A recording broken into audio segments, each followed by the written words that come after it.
Hello, welcome to Books on Tap. I'm Dylan, and above me, I got my two co-hosts. I'm Kieran. This is Round. And today, we're going to be going over Book 3 of Mistborn, The Hero of Ages, Parts 1 and 2. So we're just going to be going through each of the chapters, doing a little recap, and then chatting about it.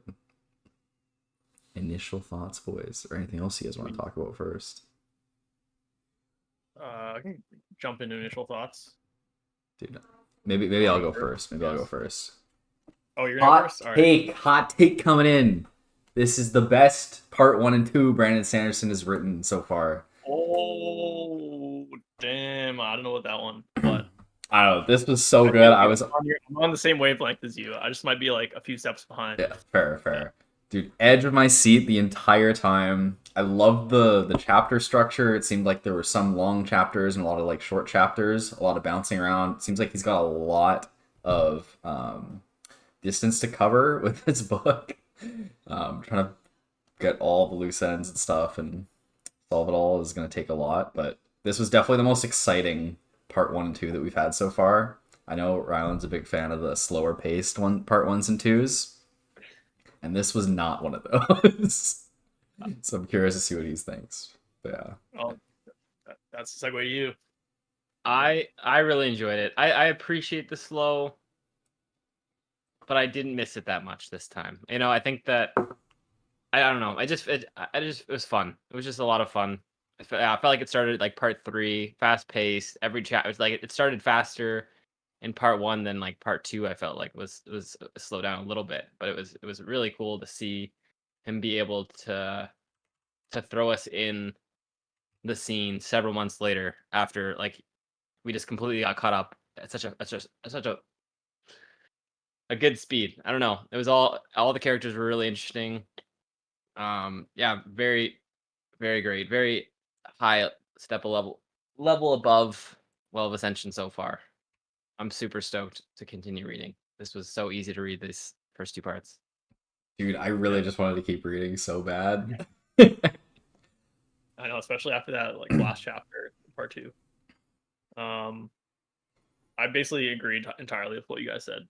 I don't know. I haven't evaluated the first 2 parts in terms of everything Brandon Sanderson we've read, including all the Stormlight, but definitely the best in Mistborn by far. Yes. No contest. I do agree with Rylan when you said it was like super fast paced at the start and then kind of it dipped down in a nice way, in a good way, and then kind of went back up again, which was cool. Yeah, it feels like he took feedback from book 1 as being like, man, part 1 was so slow and bad, and then he's like, all right, let me show you like the fastest start of all time, like mid battle, fucking crazy characters, like we're going full send mode, and you're gonna have 4 POVs in these 2 parts, and they're all gonna be excellent. Let me show you how it's done.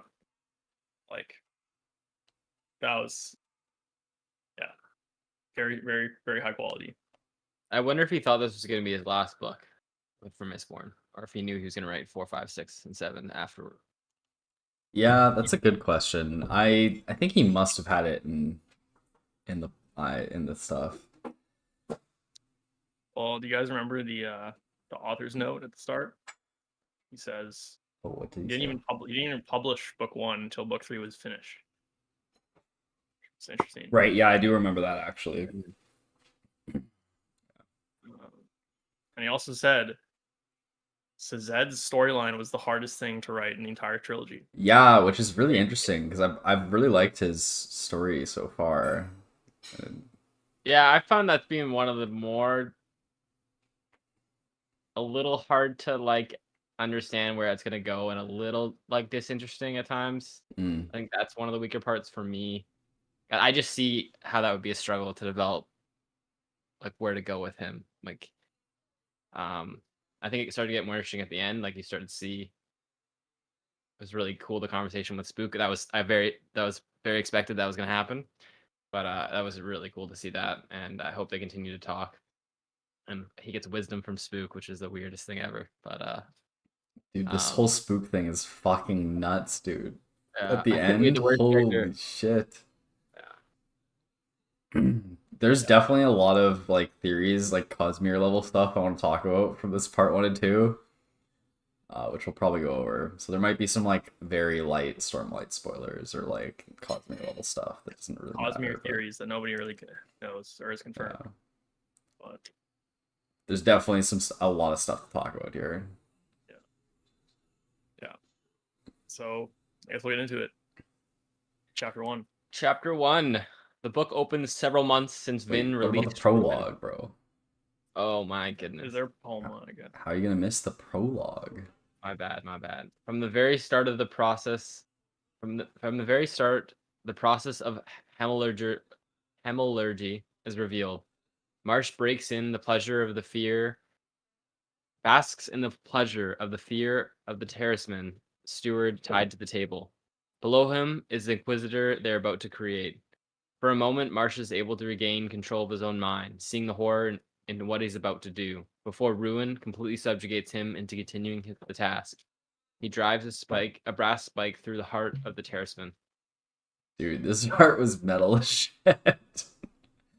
Man, it really there's a bunch of stuff here with like the mind control from Ruin. I'm really wondering what's going on there. Yeah, I thought that was so well done. The way his perspective shifts. I remember specifically one part later on with Marsh where it goes like through one paragraph, his like the mind control takes over, and it's just so seamless and excellent. I was like, oh my god, such wow, so well done. Yeah, that was a really cool part. Yeah, he's like all in his mind, and it's like, but oh my god, it's so beautiful. Yeah, like the destruction and carnage. The ash falling is so beautiful.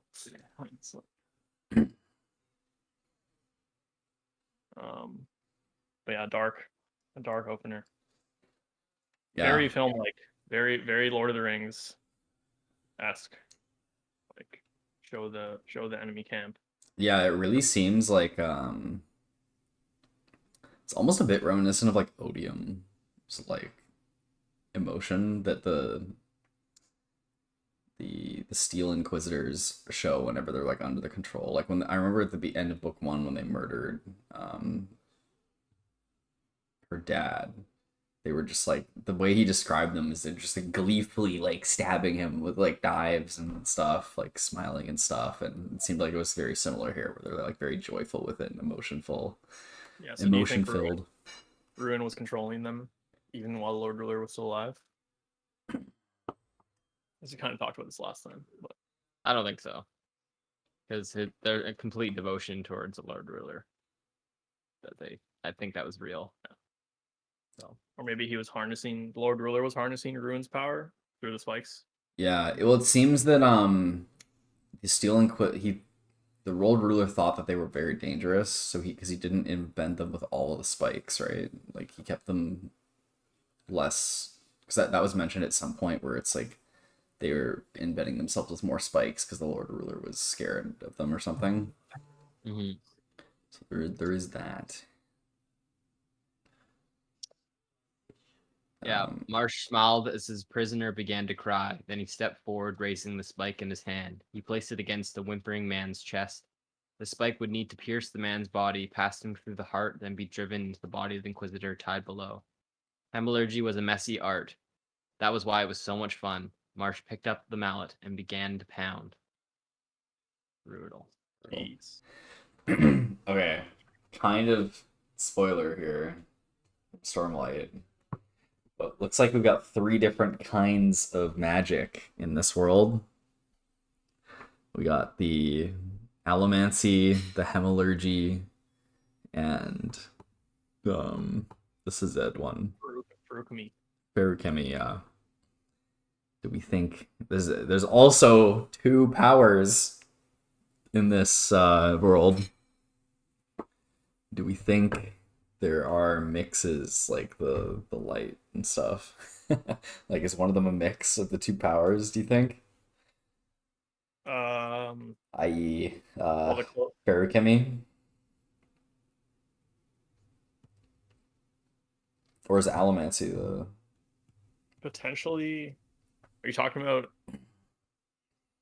You think for me is potentially a mix of hemalurgy and allomancy? Yeah, as in like Hemorrhagy, I think is probably of ruin, right?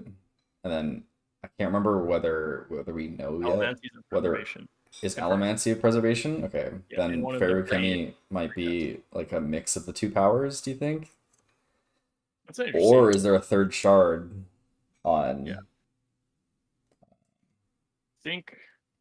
Well, Furukumi is like and allomancy seem directly related to each other, so it could just be Do a they? preservation. Fuck, I want to go grab though. I don't want to look at.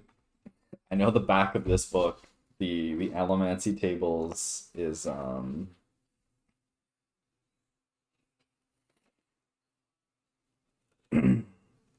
but they aren't directly related for Kimmy and Allomancy. Oh, according to the Ars Arcanum. So I don't know. You can this is kind of spoilers, but there's a list of all the powers in the back of the book and all the metals and how they relate to all the powers. Oh yeah, and they have all three. oh, that Yeah, is kind there's of there's spoiler, bro. I definitely don't some know if I look spoilers at in the there. covers There's even. definitely some spoilers in there.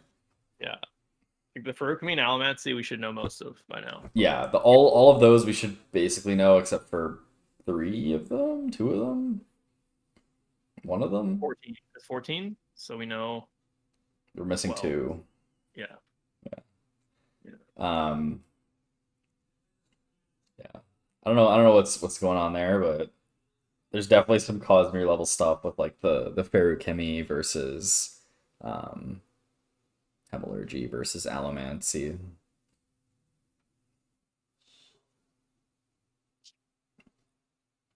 All right. Chapter 1. Book opens several months since Vin released Ruin from his prison within the well. Fatran and his town are one of many that have been devastated by Ruin's malevolent horde of Koloth and the Killer Mists. As they prepare for death, having reports of an approaching Koloth army, they are greeted by a lone rider. This rider proves to be an Almancer, identifying himself as their emperor, Ellen Adventurer. At first, Fatran considers Ellen to be lying about who he is. Ellen doesn't try to assume control of the town, but instead allows the people to assume that Fatran had called for his aid. Two armies are approaching the town, but they will not arrive in time before the Koloss, so Elend offers to train the men in fighting Koloss while he can. The Koloss army comes within sight, setting up a camp a little distance from the bulwark of the town. Instead of mounting for a defensive gambit, however, Elend convinces the town to charge the Koloss camp with him, while they're tired from marching. At first, Elend leads the assault alone, but is shortly joined by Fatran and the townspeople. Yo! Dude, fucking Elend. We just immediately see him leading some boys to battle after becoming a Mistborn. Pretty crazy. Yeah. I was like, this is the film moment. This is the movie moment right here. This is the movie moment. Dude, there's some definitely bigger so many movie movie moments. There's so many movie moments, but Dude, I'm this is very specifically Return of the thinking King. of Terminator and Terminator 2. I don't know if you guys have seen both those films. I have, but I don't really remember them very well. Terminator 1, Sarah Connor is like, she's just hiding the entire time from the Terminator. And then in T2, Sarah Connor is like training in the prison. And she fucking like takes a shotgun from one of the guards. And then she's the main character of the second film. She's defending John Connor. So that's like the transition. It's like you wait, you don't know what's going on, and then suddenly this one character that you thought you knew completely different. That's how I feel like it is. Yeah. Also, I think this chapter confirmed for us that Spook did not eat all of the orbs because there was actually only one. Damn it! Yeah.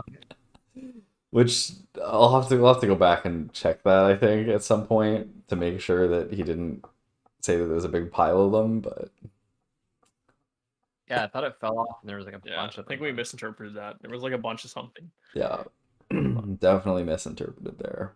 Yeah. Do you think Ellen used Almancy to convince them to run with him? Yeah. Yeah, probably. It probably For a moment. described him doing that.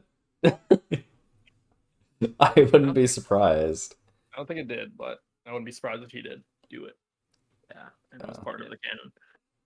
Yeah. Or at least some For a of it. moment, he ran alone. Then, surprising himself, Veteran grated his teeth against shaking nerves and followed.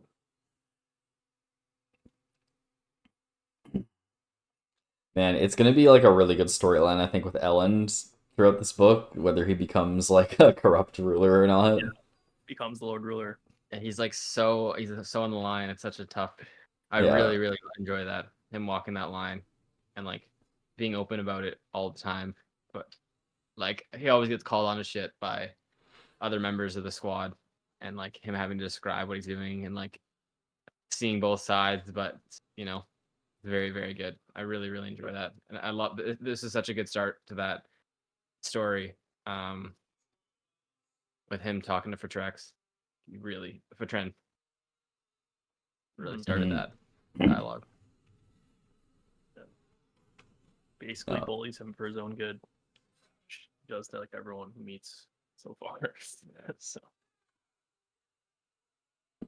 And then next chapter, or you guys want more? Yeah, we can go. I'm excited for next chapter, guys. I'm so excited. This chapter was the initial draft copy of the Adeline trial. Yeah. All right. Chapter 2. Tensoon moves about his prison cell in the Khandra homeland, awaiting his sentence. His form lacks bones and sensory organs, but he can feel the vibrations of his cell being opened, the pain of being lifted out by the hooks. By the first contract, he should have a chance to state his defense. The guards give him a skull but begin to dissolve him with acid, twisting the words of the law. However, Tensoon has enough practice to form the necessary components for speech and asks for judgment. By law, the guards have to grant him his request, though they urge him to accept death rather than speaking in a public forum and condemning himself to an eternity of suffering. Still, he persists, desiring something more than his own defense. Man, the whole Tensoon story, it's my favorite part, I think. Yeah, I knew like when I saw Tensoon at the start of this chapter, I was extremely hyped. But I was also hyped because I knew you would be hyped, Dylan. Because I was like, you were talking about. He's like, I'm so excited to see more Tensoon. I hope we get to see him. I'm like, yes, he got this entire storyline with his own point of view. Yeah. Amazing. Tensoon is my favorite fucking character. Oh man, maybe not, but you know, he's very much up there. I love it. I love him. The whole Khandra world building is what I really appreciated about it. Mm-hmm. Like some of Tensoon's motives, I feel like didn't convince me 100%.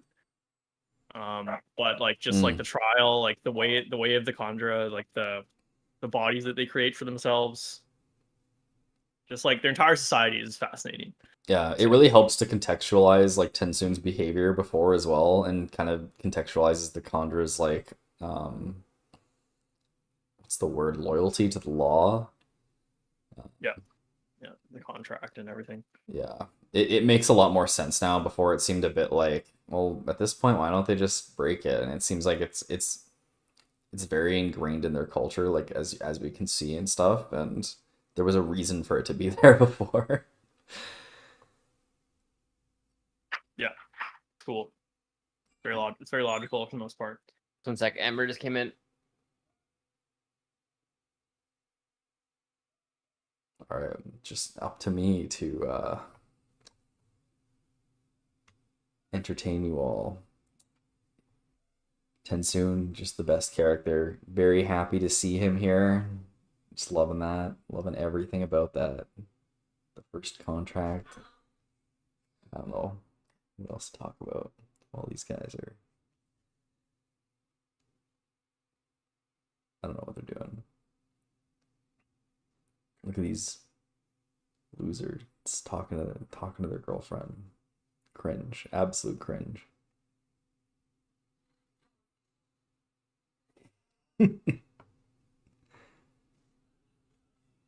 Oh, are they unmuting? Kieran, unmute.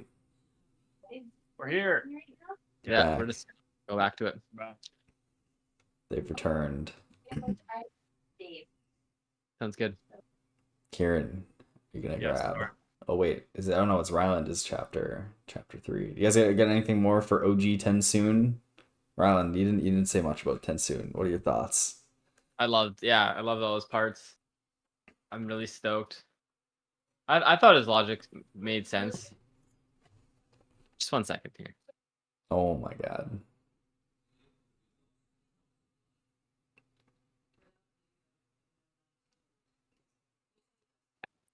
Sorry. um. Yeah. No. It's good. I think his logic makes sense to me. I'm excited. I'm interested to hear what Kieran, where you felt it wasn't. I'm really happy he came to the conclusion he did. We'll talk about that later because it makes complete sense. Like I don't understand. I just might have a problem with building up expectations for myself when it's like I've been thinking about this argument for 1 year, planning everything, and then it's it's pretty argument. It's like it Yeah, doesn't no. really make that much, but it's like Yeah, I that feel was. like it kind of did. It was pretty like holy shit. He's saying that. yeah, I know it was holy shit. He's saying that for sure, and I loved it, but it was also like can't really expect the Conjure to go along with this. Like that's a crazy argument, bro. Yeah, I didn't expect them. Yeah. I don't know what else is he gonna go for. I feel like that was his only hope at that point. That's what's good about it. But Mhm. like he has to say something. Yeah. All right, chapter 3. Leading the charge, Ellen muses how allomancy has given him the abilities to be in this position. His assumption about the Colossus proves true as they're startled about the initial attack. This gives the assailants enough time to take down several hundred Colossus before the blood frenzy kicks in. As the sounds of it alert Ellen to its start, he calls for the men to form up, simultaneously soothing away their fear and pushing on their emotions as he emboldens them. The battle drags on and Fortran loses his confidence, screaming about Ellen leading them to die before Ellen points at a speck in the sky. Vin drops down in the middle of the Colossus, a storm of death and effortless acrobatics. Seeking out a 13-foot Colossus is all she needs to invigorate the fear and the surrounding Colossus, killing it with a single boot to the head. Sparring a glance for Ellen's force, there are now several Colossus fighting alongside the humans. Their plan was to instill fear in the Colossus army and take control of them by the secret Tensoon had betrayed to her at the well of Ascension. The combination of Ellen and Vin taking control of the Colossus one by one pulls a Steel Inquisitor into the battle as she intended. Trying Marsh's trick of retching out the spike in the back, Vin finds a metal plate protecting that particular weakness of the Inquisitors. Soon, Ellen joins Vin's struggle as they move the fight to the top of a hill, away from the Colossus. They struggle against Inquisitor's inexperience, but Vin manages to take control of a nearby Colossus to kill the Inquisitor moments before it had a chance to kill Ellen. Such a good chapter. Epic. Crazy well. battle, man. Yeah. Vin's boot to the head was so sick. Oh man, that was. I think he definitely improved on his battle descriptions in this book the compared to the large-scale other ones. Specifically. Yeah. Definitely was less going on than like a Mistborn versus Mistborn fight, like with Zane. It's like 10 medals being used at the same time. Yeah, well, I mean, this was pretty much a Mistborn versus Mistborn fight. It is pretty much, but like, yeah, not like the ones we saw with Zane. Like how much they were like pushing and pulling in. It also helps that this is on an open field. Yeah. Mm-hmm. Not too much metal for them to fuck with. Yeah. I also like Ellen being and Vin both being surprised at Ellen's power. He swings a sword randomly and like a 12-foot Colossus is cut in half instantly. Yeah. No, it's funny seeing how Ellen's like so much more powerful at Allomancy, but yet he's still not as good as Vin at it.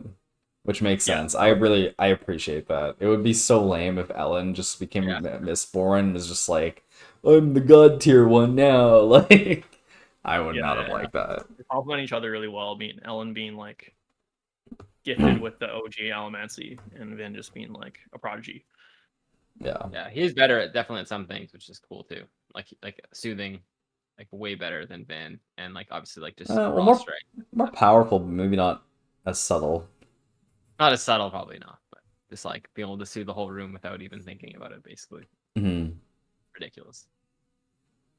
Yeah, he's definitely more powerful. Yeah. I didn't think it was weird at the time when I read it, but now that I'm like, you read that description, I was like, it's funny how surprised they were when they took off the Inquisitor's like shirt. It's like they blocked the spike. They're like, "Oh, how did they think of that?" Oh, you blocked your one weakness. Wow. Or one weakness, yeah. That was fucking hilarious, actually. Yeah. I was thinking, like, how does that stop you when you're Mistborn? But I guess, like, how do you? I guess the steel is embedded into Yeah, the so they skin. can't pull it, so then they have to like Pry it out. Cut it pry off it out. first, and yeah. A lot of time, yeah. Yeah. What did you guys think of the Koloss killing the Inquisitor? I felt like that was a bit more of like a comedy thing at the end. Oh, what happened again? I don't remember. The Oh, no, Inquisitor was Pry. about to kill Yeah, Elend, and Pry. then yeah, the Inquisitor was gonna kill Elend, and then she managed to get control of a Koloss, and the Koloss killed the Steel Inquisitor by like bashing its head. That was just that was a comedy. It was some slapstick, some dark slapstick comedy. Yeah. Right there. I was pretty shocked that the Stone Inquisitor were just messing up Ellen and Vin. Like Yeah, it was very powerful. back to book 1, part like 3, Stone Inquisitor, whatever it was. Yeah, the When we first Inquisitors saw seem it. insanely strong. Yeah. They just have like 20 different spikes in their body now. Just chilling. Marsha's the most powerful. Is he? That's confirmed. Yeah, that's true. Yeah. Oh, Pretty certain shit. it said that. It talks about his spikes, like he has the most spikes. We'll get back to Marsh. Yeah, we definitely will be getting back to Marsh. All right, you want to take Okay. away chapter 4, I think? Chapter 4. Sazed reviews the tenets of the Kanzi religion, but rejects them as self-contradictory. As Breeze and Sazed await the signing of a treaty by King Audel Lakal to submit to Ellen's rule, Breeze asks Sazed to preach one of the religions in the Keeper's Coppermines, but Sazed declines, stating his faith is shaken by the recent world events. An aide to the king delivers the signed treaty to Sazed and Breeze. Intro to Sazed's story. Yeah, he definitely seemed very fucking sad at the beginning. He still is very sad, but yeah, this was like Breeze ultra sad. Breeze not very depressed. No, he's recovered. He's recovered. Didn't get to see him in that state very long. Okay, he's recovered well. I don't think we could have too many people that are like Sazed. Sazed Yeah. is already like a Breeze mad dead. killer. It's like so intense. Hey man, have you read Words Iranians, bro? Yeah. Paladin. Dude, is he gonna swear his oath by the end of this book? Fuck. Or is it gonna take until book 4, 200 years later? It's true. Sazed is basically like wallowing in depression. Yeah, I wonder where he got the Kaladin inspiration from. Oh, he manages to write it less annoyingly, in my opinion, with Kaladin. Oh, I don't know. I like. Oh, you think Sazed's annoying? A bit. I don't. That's a bit intense. Pretty intense word. I just think it's like a bit much at times. I don't know. I feel like it really makes sense. No, I think it really makes sense. I just think it's hard to read. Yeah. There's just complete apathy. It's really tough to read. Yeah, but it's not. The nice thing about it, I think, is that you could see him fighting it a lot with logic, but it just his emotions keep winning out every time.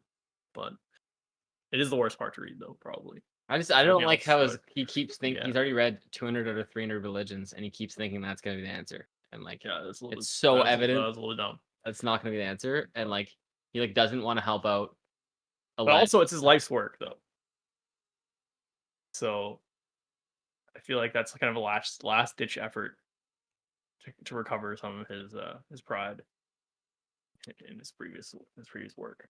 Yeah, I just think he needs to change his mindset about looking at the religions before he can start to understand that or gain anything. If his outlook on them right now, he's gonna find a flaw in every single one. It's so inevitable. Like I just think it's just hurting him more than helping him almost. It is, I think so. and I don't know, it's just tough. That's true. He's looking for flaws. Yeah, and like they talk about how like people have prophecies and they change over time, and like just like of course there's gonna be inaccuracies in the religion, like the people like they don't just take firsthand sources about every single thing that they learned about the religions, like so inevitable. There's gonna be contradictions and everything, like it doesn't mean necessarily the religion's false, or but I don't know. And then he almost doesn't. He's like, Ellen asks him for help to like go and like be the ambassador to go to the main city, and he's like, no, I don't want to. I want to read my religions.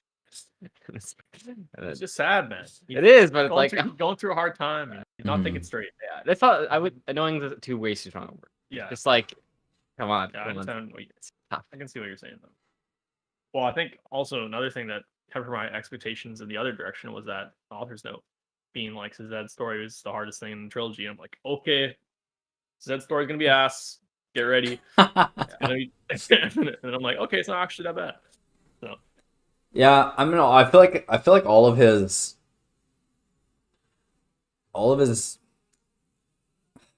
everything he did made sense, I thought, like based on the character's like mental state.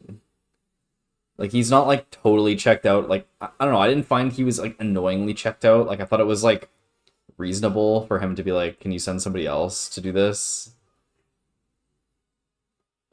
If he's so preoccupied, like he's very preoccupied, you know, like yeah.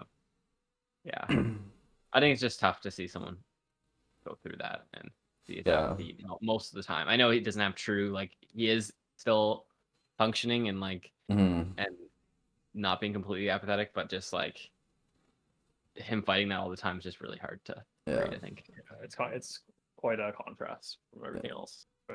It just feels like for him, it feels like his whole life has been like irrelevant. Like everyone's been telling him, like Tynwell was saying that like these religions are useless. Like, why are you doing this?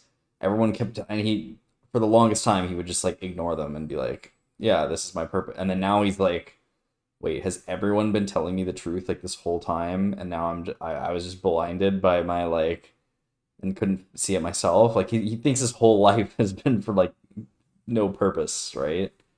For sure, but he's needed now more than ever in the whole world. Like if there's gonna be one thing that's gonna snap you out of that, it's to save the fucking world and actually help out. Like I just think like it will be, but you know, like if it was less important things happening right now, I'd understand it more. From the world's fucking ending from the bottom, and all of his friends are like depressed, and it's like yeah, but then he going through a tough time in himself though. He's like every time he's like, I actually don't give a shit. It's like, and then he's like, he hates himself for thinking that. But then he's just like, he goes right back to that mentality again. Yeah. Which, yeah, I agree with you. It's not fun. It's not fun to read. It's not as page turning as anything else. Yeah, in the first parts. Yeah, and I don't know. It's like I feel like that like part where he was talking about how Tynwell was like might not have been wanting to do the whole research with him, but she did it to be with him, and then like now he's doing like what Tynwell was doing, and he's doing it to be more with her, but it's a bit too late now. Like I feel like that's the kind of stuff that's going on in his head right now and is taking up his mind and preoccupying it. Oh, now that Spook talked about that, yeah, and I think that's great. I think that's what's gonna lead him out of it, is making that realization. And I think Spook's gonna help him through it.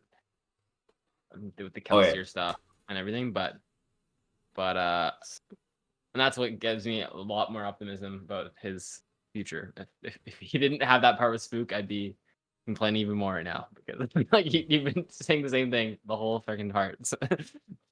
But now there's a direction for him to go, which is good. So we've forgotten something, guys. A very important part that we don't normally go over until later, but I feel like for this part 1 and 2 is quite something to go over. But the pre-chapters for this fucking part 1 and 2, dude, holy shit, they're so insane, like Cosmere level shit. Yeah, just big knowledge every time. They're so good. They're Yeah. the best pre-chapter by far ever. Like out of all his books, like by so much. Like they're all every single one is like I like this is the only time ever. Like it's not even a question. When I don't finish a chapter, I finish a chapter and then read the next pre-chapter and then I stop reading. Like that's how I end. Yes. That's yeah, exactly. yeah. Same I here. know. It's like you have to read it. Like it's Yeah. it's just right like a there, yeah. paragraph. Like I'm not. Yeah, I Yeah, always you read it. that- Yeah, that you, was big. and then you reread it when you go back. Yeah. Yeah. You find something else. That's Okay, good. so we all agree it's Vin that's writing these. Yeah, I think so.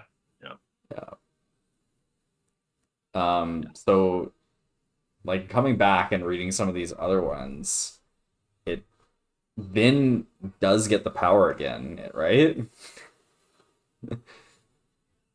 In the future. Where does it say that?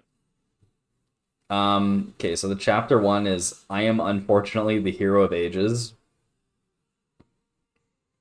And then holding the power did strange things to my mind. In some ways, having such power was too overwhelming. Remaking the world would have been easy, yet I realized the danger inherent to my ignorance. And then the next chapter is this is actually what happened to Rashek, I believe. He pushed too hard. Yeah, no, she held the power for a second there and she gave it up. But do you think 1, 2, and 3 is referring to that or a later time? Because then she also mentions in one of the pre-chapters how like a second is like freaking hours with the power. Like you're like a god. So I think that those few seconds that But she didn't have the power. She took it and released it. Is there a possibility that it's not Vin though? It's also There is a possibility, but I think they mentioned something where they were at the Well of Ascension earlier. Like that event was mentioned, so it could be Sazed, honestly. It could be Sazed, or it could be Elend. It has to be someone I think that was at the well, though. It could be Spook. Could be Spook, boys. well, the trajectory Spook's going could definitely be him. So, I don't know. I'll keep. I think it could be Sazed. It doesn't. Mm-hmm. I don't know. I like thought it was Vin for the whole time, and I didn't even like. Could be Vin at like 80 years old, or something. I feel like her writing style is just not like this. But Dude, how crazy was that? He brought the planet closer to the sun, but moved it too far, making the world too hot, and then he created the ash mounts to try and block the heat from the sun. This was Holy that whole shit. line, I was like, this is so hype.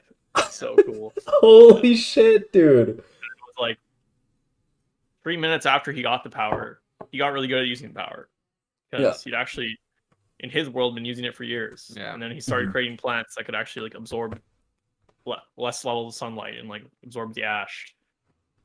It's like, but by that time, it was like he already fucked the world so much. Then it's like, Yeah. oh, man, it was so cool. And that he was in like a defensive mode, and that you can really see that in his actions, and that every single thing he did, he was making a mistake, but every single time he made the mistake smaller and smaller and smaller, to his credit. Dude, So good. It was so well written, man. Like all that stuff, and it just makes so much sense. And it's like the plants giving like slightly less nutrients, but being able to survive. Yep. And then like modifying the people so that they can survive the ash. Yeah, and how the Scar are actually lesser like intelligence. Yeah, but after 1,000 years, it's like The same pretty now. much Yeah, mostly. not anymore. Yeah, All right. crazy. Chapter 5.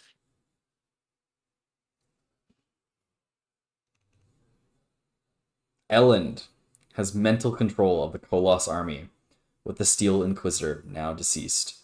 Vin realizes this Inquisitor had a non-allomantic speed enhancement, and after investigation, finds and removes a pewter spike from its heart.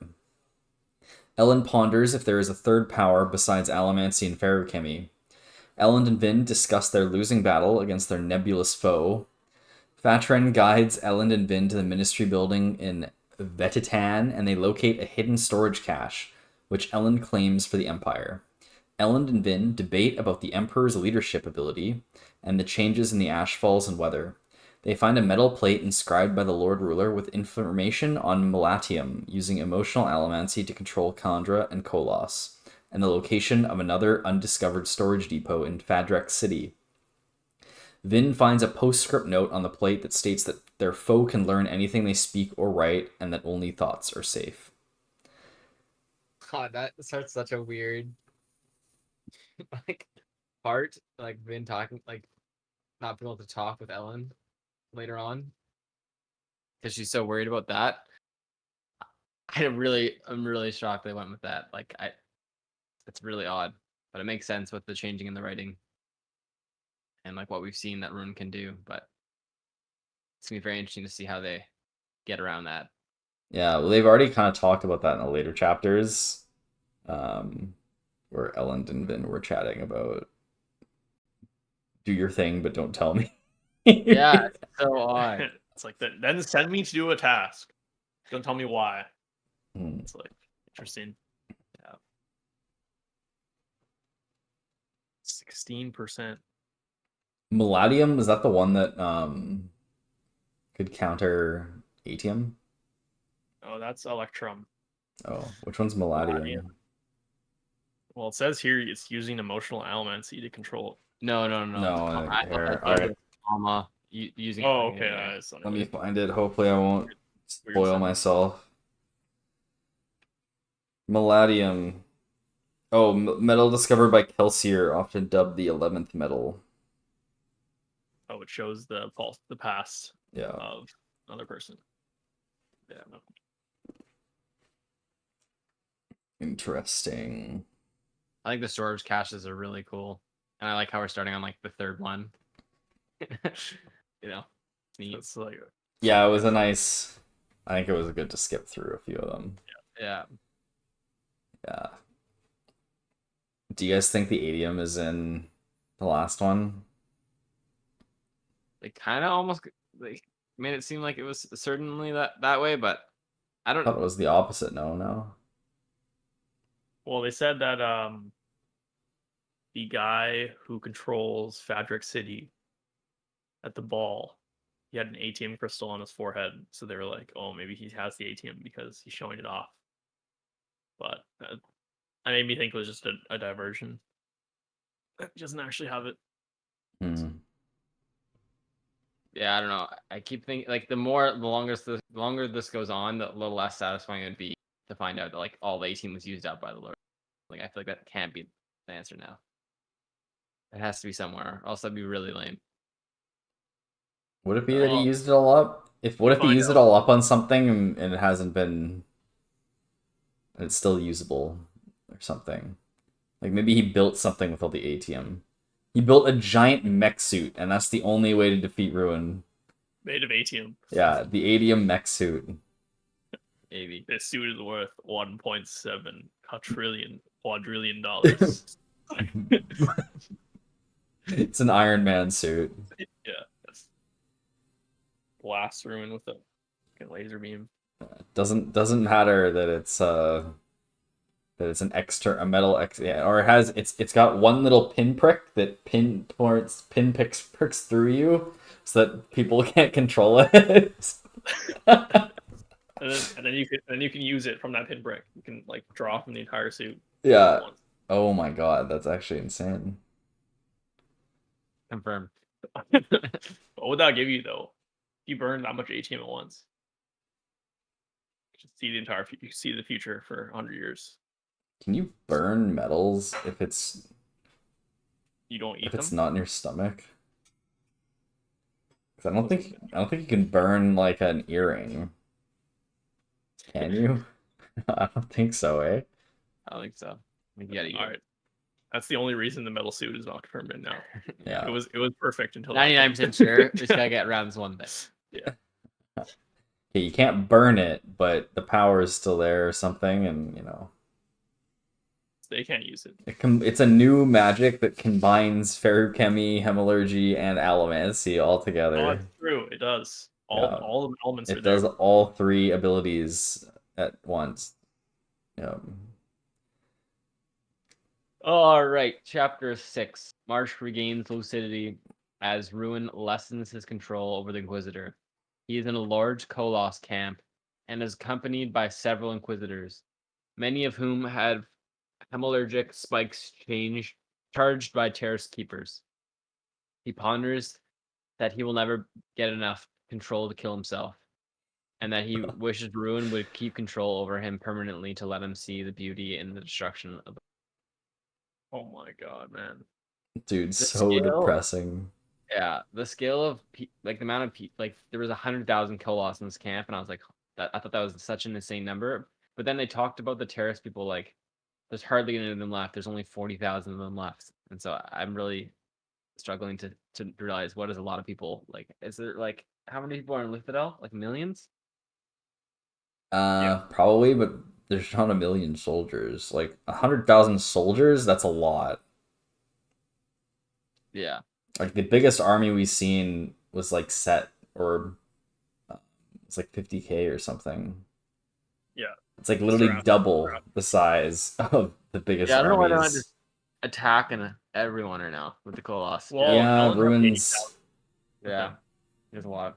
Ruin seems like he's got some kind of plan that he's waiting for. Robo Marsh, Depressing. my boy. Yeah, no, I don't see. Is there hope for him? There has to be hope for him. Or else, I don't know. He'll definitely, yeah. He's. I mean, we've seen his thing. He's gonna do the last second fucking betrayal. Yeah. Maybe if he can. He'll break free. But right now, his entire purpose in life is to lull Ruin to sleep enough so that he'll have 2 seconds of freedom where he can kill himself. Mhm. That is his main objective. Man, that's depressing. Absolutely depressing. Yeah. Yeah, and then like the talk about Ruin, it's too easy for people to characterize Ruin as simply a destructive force, but he'll build things up to break things down. It's pretty scary, bro. Throws in some philosophy there. It's like nothing is created without something else being destroyed first. Nothing is destroyed without something else being created first. Or you can destroy more by creating something first. Ah, You can make a bigger stick to smash it harder. Cool. okay. Chapter 7. Ten soon consumes a new body. 4 Khandra of the 5th generation, including Varcel, escort Ten soon to trial in the Trust Warren. Is that the only thing that happened in this chapter? I guess it is. Alright, let's move on. Jeez. Okay, wait. This chapter. Okay, guys. I speak of us as we, the group, those of us who were trying to discover and defeat Ruin. Perhaps my thoughts are now tainted, but I like to look back and see the sum of what we were doing as a single, united assault. Though we were all involved in different processes and plans, we were one. That didn't stop the world from ending, but that's not necessarily a bad thing. Yeah, what's going on? What's going on there? So the world ends by the end of this book, I guess. Nice. There's a lot of world ending. There's a lot of world ending talk in Brandon Sanderson. Yeah. It means almost nothing. It means all. Dude, Brandon Sanderson mentioned the world ending again. Fucking who cares, bro? It's just a fucking metaphor. It's just a goddamn fucking metaphor. 2 out of 3 chance it's metaphor. The world ended that we knew before. Like, technically, the world 10 seconds ago got destroyed and is a new world. Yeah. Yeah. The world ended 10 seconds ago and we got a new world. That's the ending of the book. No. Probably. Yeah. I mean, the world already has ended, actually, though, with the Lord Ruler technically ending the world by shifting it. So true. All right, chapter. Or do you want to talk about anything about that, or no? Well, Yeah, we'll get to the trial. We'll get to the trial. Yeah. All right. Chapter 8. Vin watches as the mists attack the refugees from Vetitan, causing sickness and killing a nearly predictable number of them. Nearly predictable, more like exactly predictable.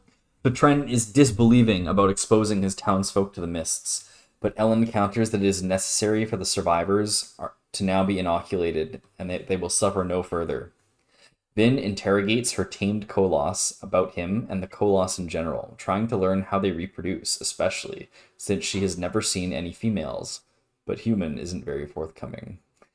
Ellen and Vin lead the refugees to a canal, where a large portion of Ellen's soldiers, led by General Demus, are bivouacked. Ellen orders the refugees escorted to Luthadel and 2 task forces of soldiers back to Vetitan to retrieve the supplies. Human the Koloss. All the conversations with Human are so good. I'm Yeah, always really- so intrigued. Really good. It's cool to see Vin with Tensoon and Orser, and then again now getting to interact with another creature completely foreign to her. Yeah. She's better at it this time, I feel like. and I'm really excited to see where that goes. I think it's gonna be really big, really important. Human's gotta be super important. Yeah. I feel like there's so much we don't know about the Koloss yet, and the entire 100,000 army is Koloss, so I feel like they've got to learn something about how they reproduce. Or just what their true motives are. Yeah, I don't understand why Vin's the only one interrogating the us. Like, you think they'd have a task force on this? Well, everyone thinks Yeah. they're just like mindless killers. So But Vin is realizing that's not the case. They should immediately be like, then there's so much knowledge You here. get that information out. Yeah, Yeah. I'm like 20 people have pet colossus or something. Everyone, you get a pet Koloss. Everyone have a pet colossus. Yeah, I mean, it's pretty fair that no one else other than Vin is talking to them, because up until Vin learned how to control them, I feel like there's no guarantee they wouldn't just crush you if you started asking all these questions. Yeah, there's still not I wouldn't feel very safe around them even now. No, yeah, exactly. Ruin Like, could take over any minute. unless you're one of the Mistborn that's controlling them, like I feel like it's pretty. Yeah, and you can feel the control, like Yeah, and you lose. can still lose. Yeah. You can feel it happen, and then you're Mistborn, so you could deal with the situation. Yeah, I love Human. Yeah, I guess this is the first time when they end up getting the people out into the mists, or forcing the people out into the mists. Yeah. Thoughts on that moral dilemma for Ellen? From a writing perspective, masterpiece shit. Yeah. Agreed. It's a pretty tough decision, eh? Like, what would you do? Do you guys think it's weird though? Like they tried all these different things that nothing would work. Like trying to wear like hoodies or whatever, like all these different things and nothing works. But then like a tent works.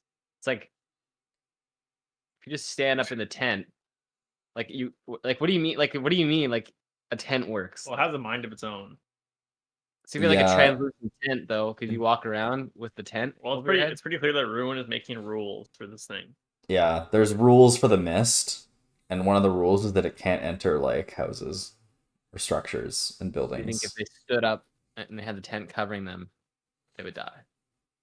Or something. You know what I mean? Like if they like enveloped the tent over them. They wouldn't die probably, maybe, but then they can't see jack shit because I know, they've but got a they're- big they're- fucking Wait, are they standing tent. with a tarp like draped over them? Yeah. Yeah. Okay, but then That there's gotta kinda be a way that from there. defeats the that you can, purpose of them ever leaving a tent, bro. Maybe then you could like cut holes. There's gotta be a way from there. You can figure it out, you know? Chapter 40. Everyone is just experimenting with random. But like no, but I just feel like there's gotta be some like thing you could fucking if a tent works. Dude, we're gonna have Navani levels of fucking inventing here, and they're gonna invent the portable house. Or just, like, and it's basically just shard plate. yeah. I don't know. I just feel like there's gotta be something. The fact that a tent works, something else has gotta work. Yeah, we just That's gotta really ship. We just gotta ship everyone in this world shard plate, and then they'll be fine. easy money. Yeah, Oh, no, you know really. what? That theory we had at the end of Stormlight that what's his face was the Lord Ruler is totally wrong. That's Stormlight. Oh, Yeah, the dude from Stormlight. Oh yeah. oh yeah. I had the theory going in that it was the Lord Ruler. That was a big LA. Unless the Lord Ruler comes back, like Elsier. Oh yeah. Okay, well, there's a lot to talk about here. Let's I'm a real- lot to talk about. A lot to talk about. Yeah. All right. Chapter 9, take it away. Kanpar of the second generation asks if Tensoon insists upon being tried, and Tensoon replies in the affirmative. Hundreds of Khandra arrive at the Trustborn to watch the proceedings, including Milan, a close friend of Tensoon's. Tensoon believes that he is a proxy for a contest between Kanpar's and Tensoon's entire generations. Yeah, as soon as he describes it like that, like I'm like, oh, he has no chance. If they're making an example of him, like, like Yeah. it's over. Like they're stoked to have him on trial. Like that was like they were like didn't want him to go on trial, and then like that he was going on, they're like then they're stoked. I'm like, oh, this is not good. This is not good. Just wanted to kill him. Yeah.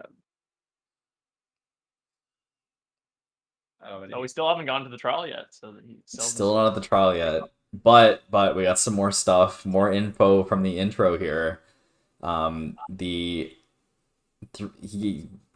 Reshek took the power, he got info of the 3 metallic arts. He knew, for instance, that the nuggets of metal in the Chamber of Ascension would make those who ingested them into Mistborn. These were, after all, fractions of the very power in the well itself. And the power in the well itself is preservations, it seems, eh? We got that? Yeah. Power in the well of Ascension's preservations. I thought that was weird, though, because I thought it would have been ruins, but... Yeah, I don't understand. Seems like the power is trapping ruin in there. Mm-hmm. Yeah. Yeah, it looks like preservation must have been trapping ruin. Something I had else. I had a theory. Oh, sorry. Go ahead. Here's a theory. Oh, no, you do yours first. You do yours first. Okay. Well, I had a theory that was proven false by this paragraph, which was that the Mistborn like ball that Ellen got was like corrupted. Which that could still technically be true, but probably not based on this. Like it seems like you actually become a Mistborn, like a proper Mistborn from eating it. So, which would have been kind of cool with Ellen's storyline of being like on the line to becoming sympathetic with the Lord Ruler, also having this corrupted power. But yeah. But it's yeah, like, anyways. I had this one a while back, like pretty early on in the readings, but I'm pretty sure that there's gonna be The ultimate theory is that people that die are kept alive in the mists. Or like a part of them, their soul, maybe their spirit or soul is kept alive in the mist. And that's why we saw Kelsier, and we're gonna see Tindwyl come out of the mists and come talk to Sazette again. And yeah. That's what I think. Because the mist is of preservation, right? And what would preservation do but preserve the souls of everyone on the planet? Why is the mist of preservation? Didn't we? Because it's tied to the Mistborn.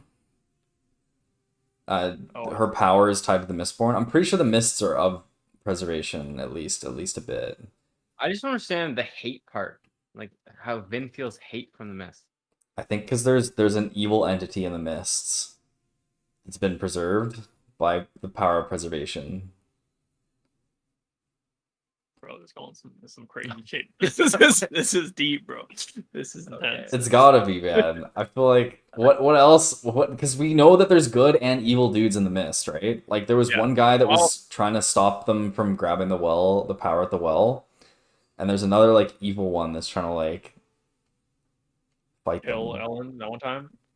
The one that was trying to kill Ellen was the good one, I think. Yeah. But there's also the thing that's killing everybody at a certain percentage. Like Yeah, that's not that guy, at least, right? Yes. I think it's that one guy, which is one miss guy. Yeah, because the powers aren't good or evil. They're able to be used by people for good or bad, right?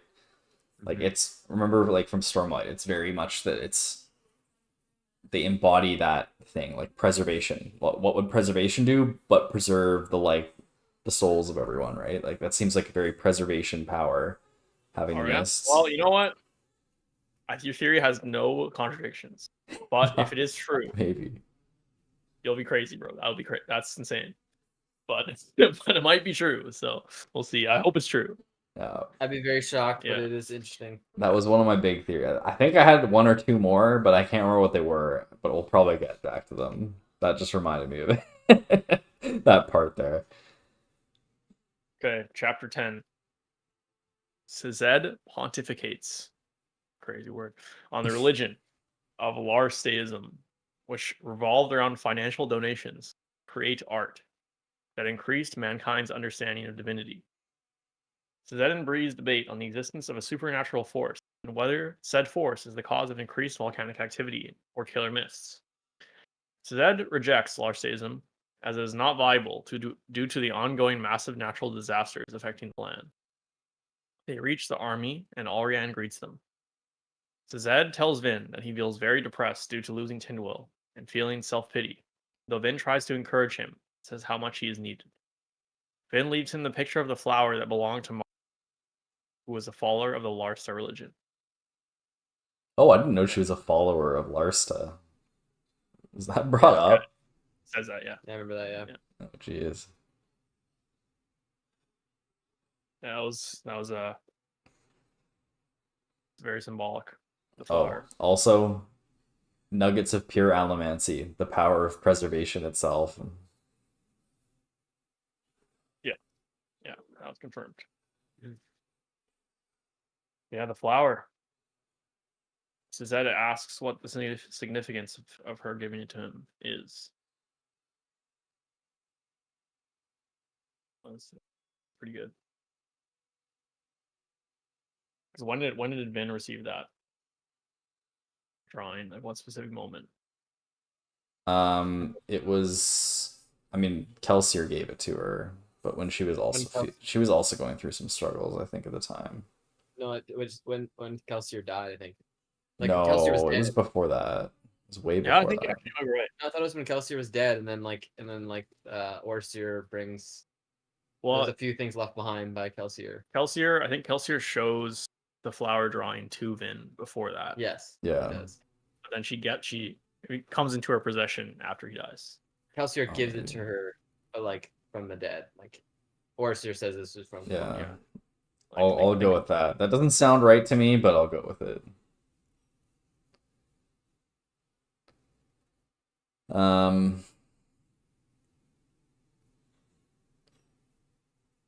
yeah, man, this part was like so crazy in the intro because he's like, perhaps he feared that someday he would lose his powers and would need that nugget to grant him allomancy. Either way, I bless Rashek for his oversight, for without that nugget, Elend would have died that day at the well.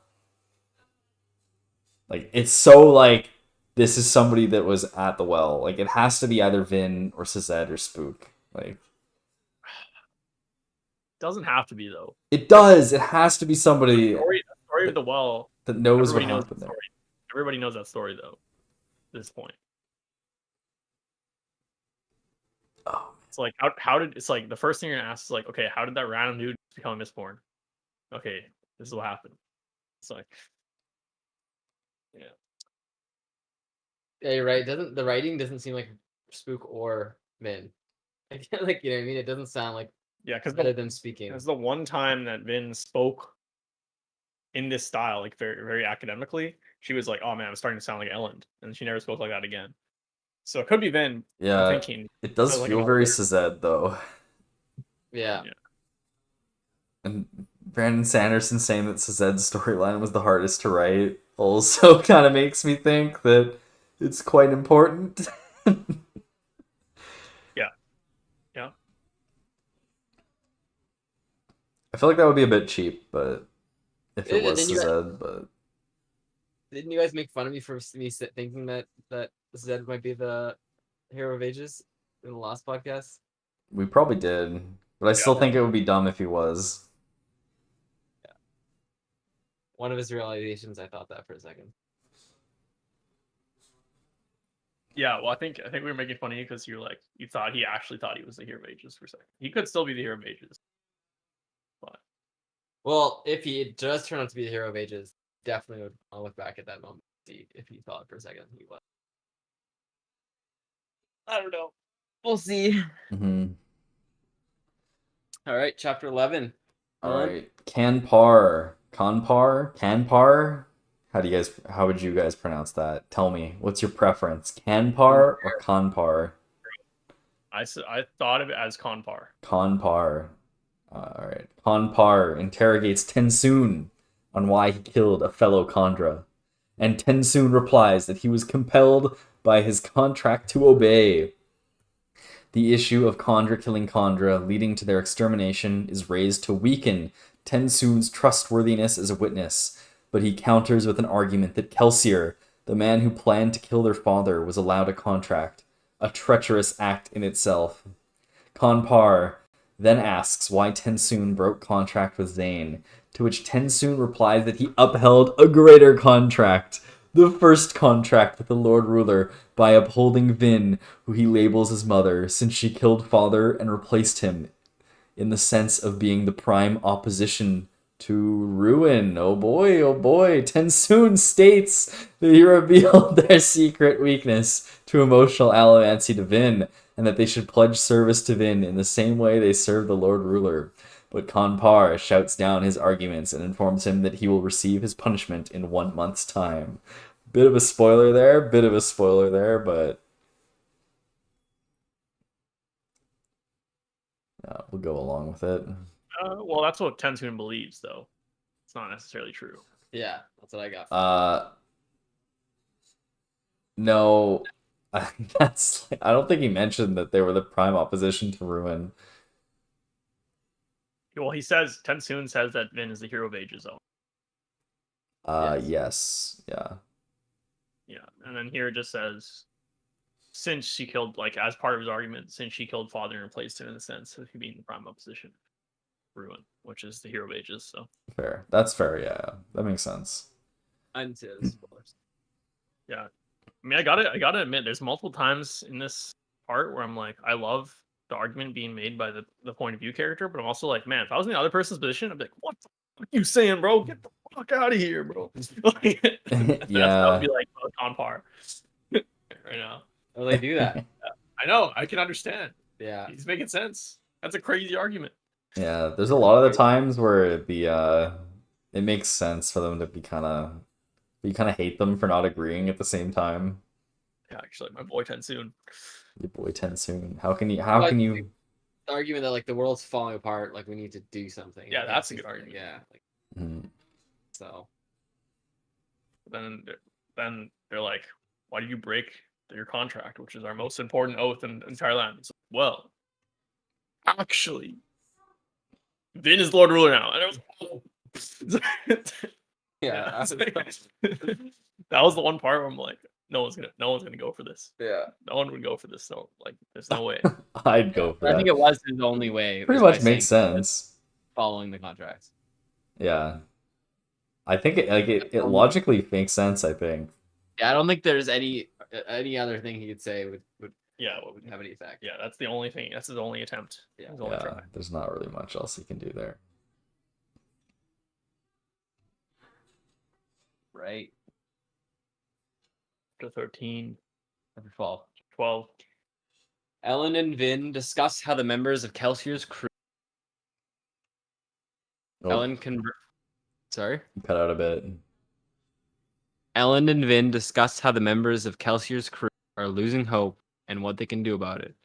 Ellen convenes a council meeting with Vin, Set, Breeze, Alrian, Hammond, Demo, Norden, and Sazed. They discuss encroaching mists and options in plans to capture the caches in year two. Through. I almost said that. And Fadrex City. Ellen states that he may expose his army to the mists when marching on Phaedrix City despite the risk. Ellen asks the crew what would Kelsier do as a means to motivate them. I don't know how much that helped, that question by Ellen, but I thought it was an interesting conversation to have. Yeah, I like the storyline of Ellen comparing himself to Kelsier in a different way than he compared himself to Kelsier in Well of Ascension. Mhm. Now he's like,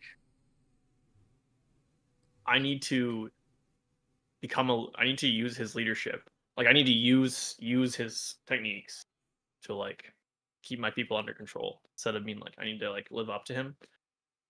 It's like Maturing. he's maturing, but also he's becoming harder.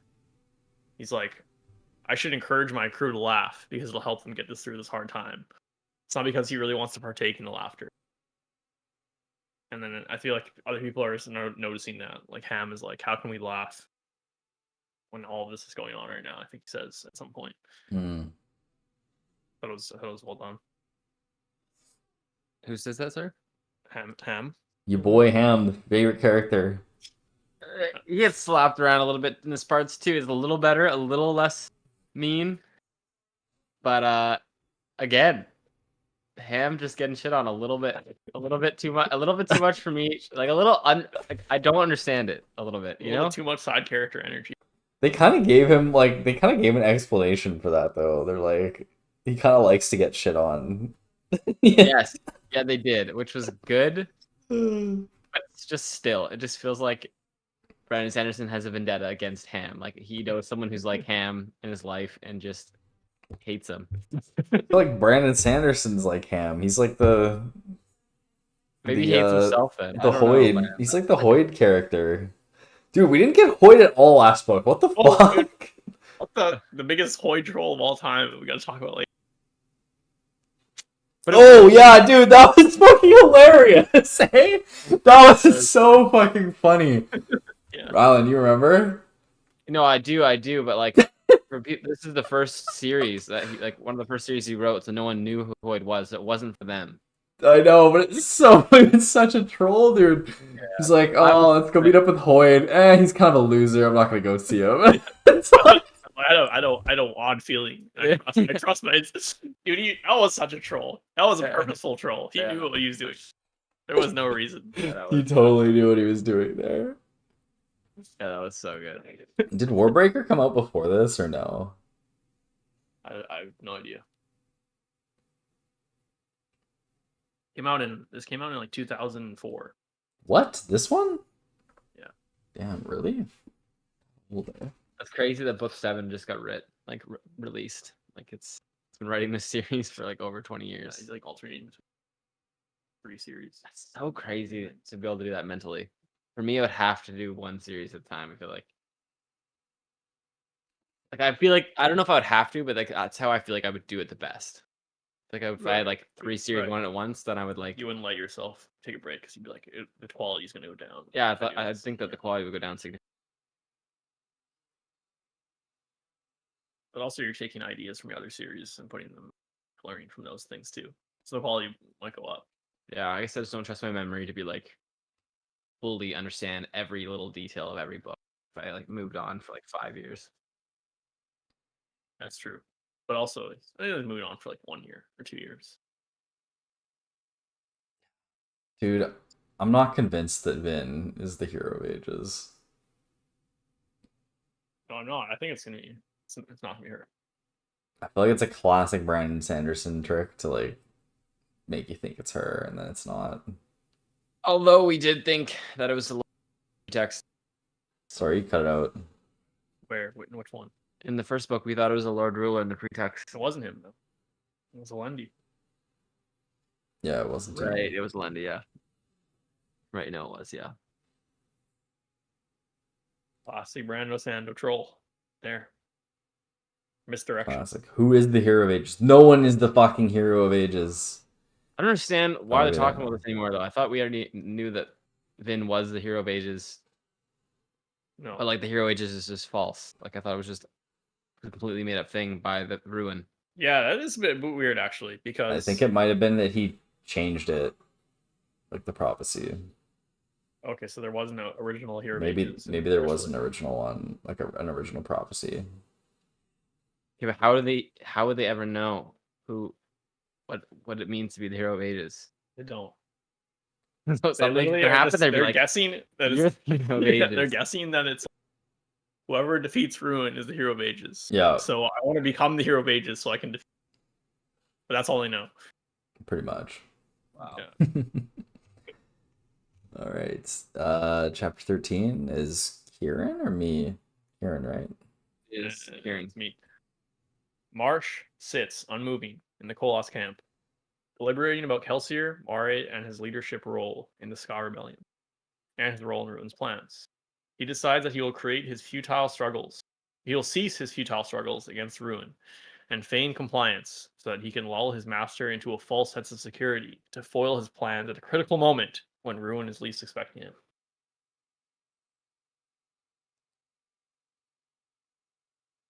Fair enough. That's what I would do. Good plan, but oof. Do you guys think there's any Ruin influences in part 1 and part 2 that we're not seeing, that we're not being, like, I know they're being very careful to write and. Do you Very think there's anything careful to else? what?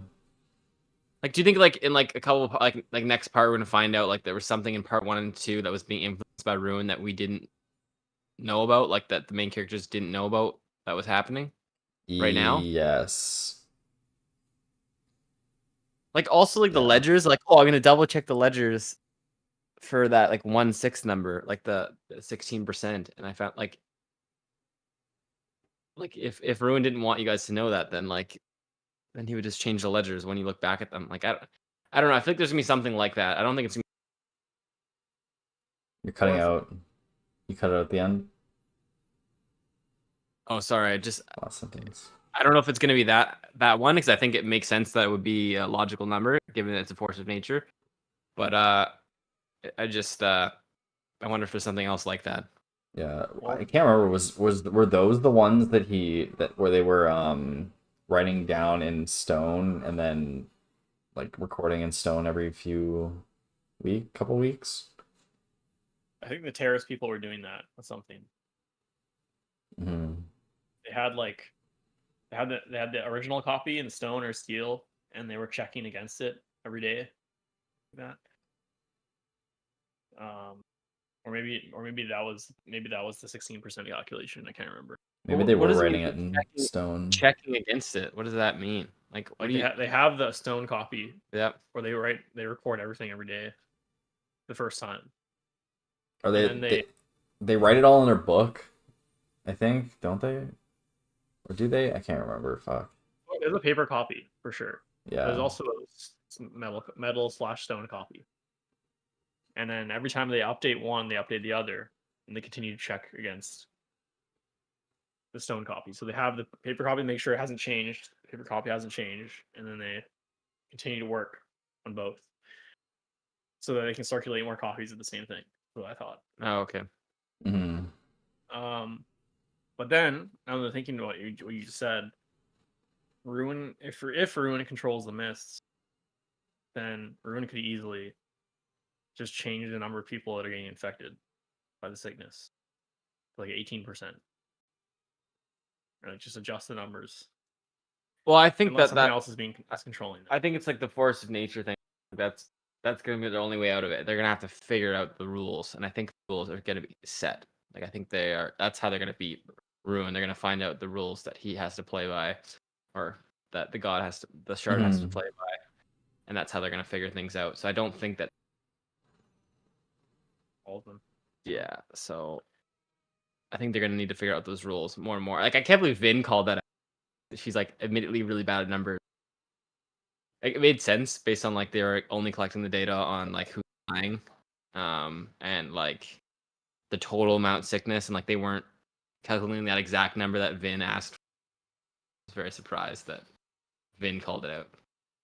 But I guess she was already on that realization that it was a force of nature and that the numbers would have to check out. But the fact that she's taken it upon herself to like figure yeah, it'll be interesting to see where that goes.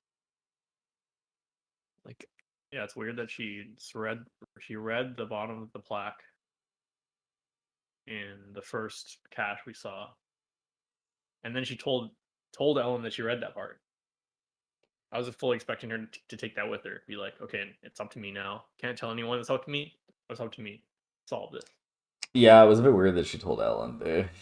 yeah, I thought that was odd. Exposing to the Like to ruin that you know that it knows. yeah. I don't know. Cool. Yeah, I don't know. I wonder if there'll be anything else that Ruin's doing right now, because it feels like Ruin's. It just feels like it's going very. I don't know. We'll see. Mm-hmm. Okay. Part 15? 2. Yep. Chapter 14. So the prologue bit first here, because there's some interesting stuff here.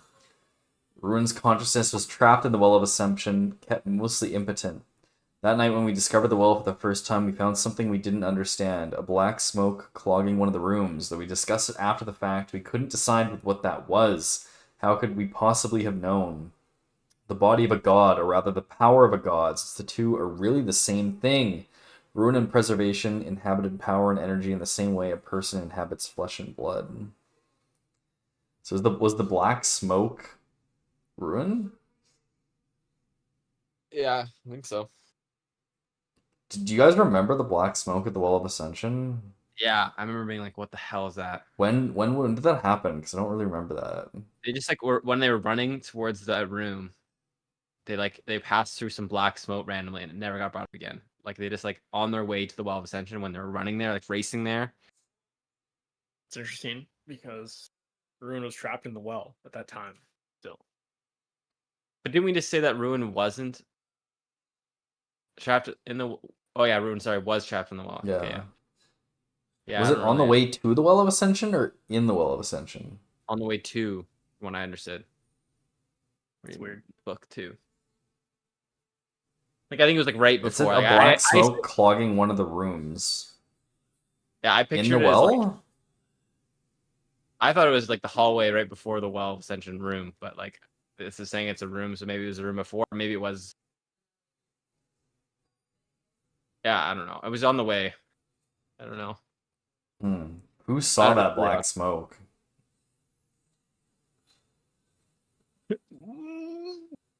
Secrets Finn? revealed. Yes, and everyone. They all discussed it after the fact, man. I don't know. Okay, wait, we can't be Elend actually, because they were the person whoever wrote this referred to Elend.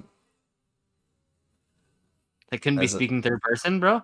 I mean, maybe they could be speaking third person, and like they don't think they're the same Thank person goodness. anymore. But Goodness, Ella didn't die. That's all I got you. For I couldn't have wrote this. yeah, I mean, they could be speaking in third person because like I am not the same person that I used to be, and Elend is a different person than I am now. I feel like if anyone's gonna do that, it would be Ellen, probably. But True, actually. Do we I'm like, do we think so that the many black names. smoke was Ruin, or maybe it was a third shard? Oh no, I'm kidding. watching in. checking it out. I don't think so. I don't know. All right, chapter It was Shaq. 14. Is that me? Yep. Spook flares tin constantly despite the dangers, having done so for over a year. First over guilt at Club's death, and then to follow Vin's example and try to maintain every advantage he could get.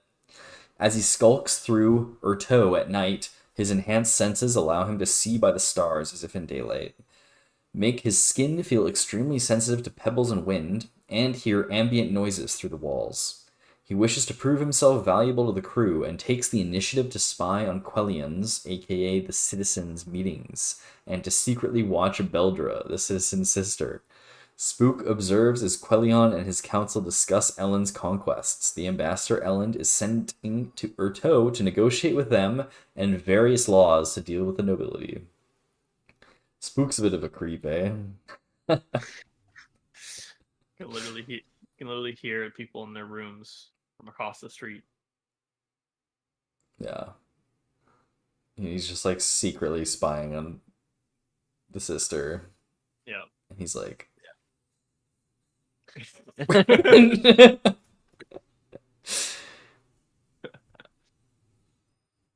Yeah, it was pretty uncomfortable.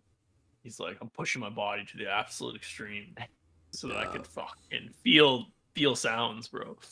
I can feel sounds, literally, eh? Yeah. Yeah. Now it makes sense why his parts in Well of Ascension make a lot more sense now. Oh Like, yeah. his acting so odd. Yeah. I feel like I don't do anything. Just freaking out. There you go. This is what happens. Become I would hate this, man. Being able to feel that much all the time. I guess you can still turn off Tin. Yeah, Ryland's like all about not overloading the senses and like chill Or just like time you guys and having a mosquito bite or something, or having like pain or like anything, like stepping raw. yeah, oh, like dude, yeah, having oh, a yeah, fucking brutal. dude, imagine stepping on a Lego, bro. Oh, Like you'd like Enhance, faint. It's going conscious. enhance Stepping on times a Lego. billion. Spooks was some of the more interesting. I really super interesting. So cool how they describe his sense as being so heightened, and his determination to help the crew in any way he can. And it's Yeah, how he describes the city. mm, Very unique, very interesting location. All right, what did I tell you guys? Spook redeemed, boys. You were Do we right. agree? Do we agree? Spook has been redeemed. It was redeemed. yeah, Spook and who else was redeemed? Just Spook. Ellen was redeemed in Kieran's eyes, I'm guessing. Yes. Yes. And Uh, then yeah, and then who else? Vin was redeemed by being such an asshole to Ursur. Remember that? I told you that was whenever I knew what happened, and then Yeah. You guys But had- we didn't dislike Vin as a character though. No, It was just that no. thing was annoying. yeah, But it was meant to be annoying. Yeah. I Ham. feel But like Ellen was meant to be annoying in book 2, but not meant to be annoying in book 1. yes, and I feel like Maybe, yeah. A I bit. feel like I find him super annoying, and I didn't feel like I felt a bit of how you felt, but I think you definitely felt the most Yeah. extreme on that. Yeah, so Actually, quite like. I think Ellen's arc in book 2 is probably one of the better parts of book 2. yeah, definitely. But the early Ellen was like, I feel like kind of what Ellen's going through with Sazed right now, where it's just like not fun to read, but Mm. essential. Yeah, You guys don't like the depressing bits. I like the depressing bits. bro. Like I said, man, we read Stormlight, bro. Literally freaking depression for the entire book. I like Kaladin's part.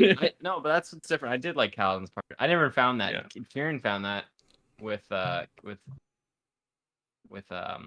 Kaladin, but Kieran doesn't find that as much with Yeah. Okay. Zed. I just think it's just how it's written.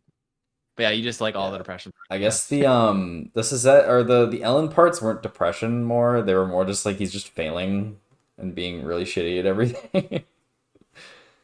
Yeah. I think it was more just like the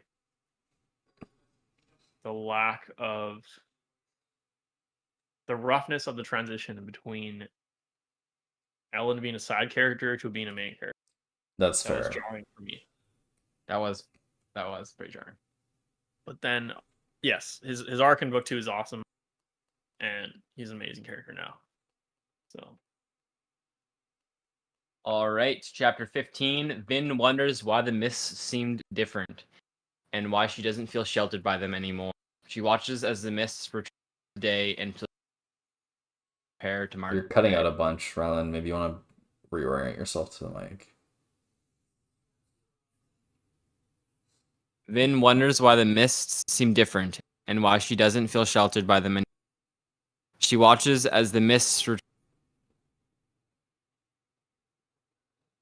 I missed like Ellen- the last sentence.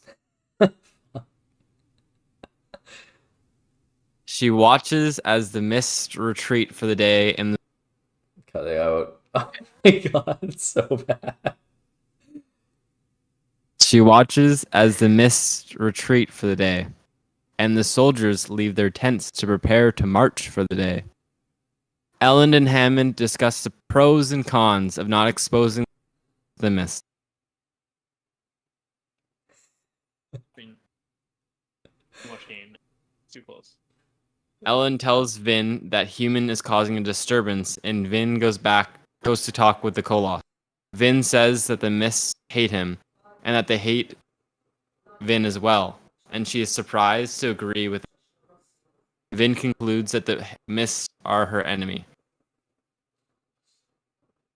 Got it out. Nice, got it out. I think it gets a bit better when you talk like put more like pauses in between words and stuff. Okay. I think it's like if it's one like big continuous thing, it starts cutting out at the end or something. I don't know. It's weird. Oh, it starts blocking. It starts to like try to block out the background noise. Yeah, it thinks your background noise after like two sentences. You know, I'll just host a sleep He podcast. hits that neutral plane right there. It just happened with you too. Fuck, I don't know. Something's happening with Weird. Discord. Maybe I don't know. Thought it was the mic. It wasn't happening for a while, and then now it just started. Game out. Yeah, it could be a Discord thing. Oh, that's annoying. I wonder if we can turn off reducing background noise. Do you have that on? Oh, that's the problem. But yeah, we can try. Noise suppression. It could be actually. Turn that off. All right. Check. We can try that now. We'll see if that helps. Let's hope. All right. Cool. This one was yeah, I really liked Human talking with Vin about how the mists and how like they kind of have that little kinship where she's like, he's like, you're not like the rest of them. The mist also hates you. You understand me. And then she's like, yes. It's like, ooh, Yeah. nice. Honest. Yeah. Dude, every single one of these fucking chapter intros has such like a big like reveal. It's like, oh yes, the ash. People didn't really understand how fortunate they were. They never understood without the microbes and plants that Rashek had developed to break down the ash particles, the land would have been quickly buried. Though of course, that did eventually happen anyway. Yep. Big, huge knowledge. Yeah. This is very much like in Dune. Dude, yes. Pre-chapter text in Dune. It is so pretext Dune, dude. Yeah. Chapter 16. Who's that? Is that me? Yeah. Spook has to wear a cloth over his eyes to be able to tolerate sunlight. But he needs to go out during the day to gather intelligence. He loiters by a street slot in the busy market area that was formerly a canal, posing as a blind beggar, and seeing a procession of guards and prisoners that he was awaiting, goes to follow them, along with Dern, an informant, who tells Spook to keep a close watch. The prisoners, all nobles who didn't leave Urto as ordered, are locked into a building, which is then set aflame. Spook asks Dern why he is there, and Dern replies to count the skulls, then leaves. Spook follows the citizen as he leaves to speak with the president, and maneuvers his way through the crowd to get to Quellion and Beldre's side. He manages to communicate with Beldre without being observed, speaking out against Quellion's murders and promising that the citizen would die. Eventually, however, Spook is noticed and the guards go after Spook. He manages to hold off 3 soldiers for a time. They turn out to be Almancers, including the thug in a coin shop, and eventually is stabbed by a sword that also goes through a thug who gets slain by it. And then he loses consciousness. Dude, did it irritate anybody else how after Spook meets up with everyone, he doesn't fucking mention that they're all fucking, what's it called? Mistings? He meets up with, like, Breeze and Zed. Yeah. Like, they're like, oh man, how are we gonna get them off their high horse and get the citizens to hate them? Well, maybe that they're all fucking mistings and they're all noble-born? Like, Yeah. like, come on, Spook. Fucking tell them, what are you doing? And Spook's not telling them a lot of things. Yeah, plus the Kelsier, he's like, oh my god, that Plus that the really Kelsier thing, irritated plus- me. How Spook plus wasn't. It wasn't clear what was going on there. Yeah, plus that he can burn pewter. Yeah, like what the fuck? Yeah, He's just like, he's hey like- guys, Like he nothing literally, to say There's here. no like, literally said it just so that Suzette would be like skeptical in the most Yeah, obvious way like- possible. Yeah. oh my god, that really irritated me. That brought Spook down a few notches from like my, oh, Spook's cool now. Now I'm like, fuck you, Spook. Jesus fucking Well, I think Christ. Spook's a bit like actually messed up in the head now. Like they mentioned in the pretext, like he's not actually human anymore in a way. Yeah, He's a like an savant inquisitor. now. Yeah, he's kind of like an inquisitor now in a way.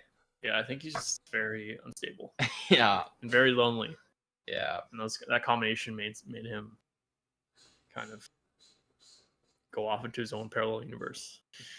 Yeah, Yeah, he's very odd, super odd. Like he might be able to just get by hanging out again more often, but like Yeah, there's a lot of low IQ players. yeah, that talking to Beldre, whatever. yeah, that was a bit. Not to pass important information, just to tell him that she's going to kill the citizen. Yeah, Yeah, that was pretty cringe. Yeah, I don't know. Spooks, like, come on, man. You couldn't have just been like, yeah, so I can burn pewter now, and Kelsier told me, Ghost came to me and gave me the power. Yeah, Like, you can't just say that? Like, bro, I don't know what do you how do? it happened, but Kelsier's ghost showed up, bro. I can't explain it either, man. It was crazy shit. And I can burn pewter, which is like literally unheard of. yeah. Oh yeah, and the guy who's leading this is a fucking goddamn hypocrite, and he's actually noble born, a half blood as well. Like, come on, man, come Literally on. the easiest takedown of all time. Easiest info dump ever, and he doesn't do it. Oh my god, I thought Brandon Sanderson was better than this, honestly. Well, he's definitely using it as a plot device. Spook slowly revealing the information, like with Zed, you know. Yeah, Spook just but loses his mind. cringe. And I do think, yeah, I definitely could see Spook further deteriorating his mental capacity, and then we Yeah. look back at that and understand. Oh man, dude, what if it's actually the reason he didn't say it all is because Sazed's storyline couldn't have had him learning about this at this point. And so an earlier copy of this writing had Spook telling them, but then he retconned it for Sazed's storyline. Yeah, I would believe does that. seem like Oh man, we'll 'cause, see what like, happens also with he talks Sazed. to Zed, and then like I'm like, oh, well, first of all, it was so obvious this conversation was gonna happen, which is fine. But second of all, like they're obviously gonna have a part two. Like, why does Spook leave? Like after talking for 2 minutes, like why does he go on to say he saw Kelsier and like Yeah. it's good though. He's very wise counselor. Information to reflect on, so he takes the full value of them. He doesn't just snap Oh. onto one thing. Genius. Spook genius. Confirmed. All right, chapter 17 is Kieran. What? Did you just read 16 or was that Kieran? I just want. Yeah, it's me, I think. Uh, right? No, yeah, sorry, 17 is Elend it's- orders his soldiers to be exposed to the mists under relatively controlled conditions so that they are immunized for the future, where it wouldn't be so easy in possible combat situations to avoid. Demo asks Elend not to speak in the survivor's name if he isn't a true believer, and says that Kelsier not only snapped to become a Mistborn, but was granted power by a divine force. Elend observes as soldiers begin to get sick, including Demo. Dude, did you guys think Demo was gonna die here? I thought he was so fucking dead. For sure, he's dead, bro. And then like the next chapter, it's like, oh yeah, he just got sick, guys. Don't worry. Oh shit. I think Demo's an important character. I didn't think he was gonna die. I think he's important to this whole Ellen committing to the religion. That's Survivor gotta come religion. back, right? Sorry? There's gotta be some kind of like comeback of that, you know? Yeah, and like they discuss it here, and like I think it helps Ellen reflect a lot on himself. And it's interesting to see Ellen like talking to Demo and having I just think they have very interesting conversations that are foretelling, but I'm not sure exactly how come into play yet.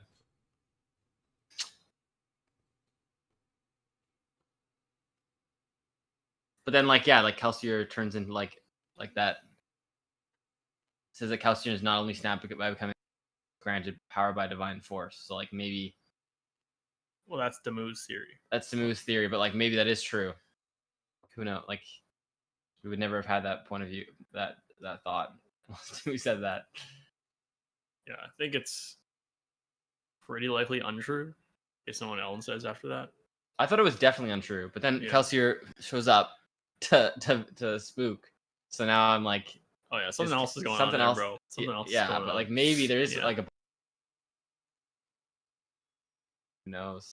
Yeah, I think. But yeah, I think people when I look first at read it. that, I was like, "Oh, it's definitely fake. Like that's ridiculous." They're just like exactly what Ellen said was made 100% sense. But now I'm like, I don't know. It'd be interesting to see if like Ellen has a bit of a change in belief. It's a sinister mist spirit that's taking Kelsier's. Yeah, what if It grant it can't. It has to be something from preservation because it granted him pewter and a preservation power. Then Spook's gonna wake up one day and he's gonna find a pewter spike in his back. He's like, no! And then it's gonna be like Darth Oh Vader. wait, shit. Yeah. Oh man. Damn. Maybe it is a hemorrhagy. Bro. How else would he have gained pewter? Just pewter. Wait, but he's burning it. Wait, yeah. Wait, but they can fucking burn it. What the hell? But that's how you use it though. You burn it. Jesus Christ. What if it is an evil spirit? and that's why he's acting Holy so odd, shit. even weirder than normal. I don't know. Bro.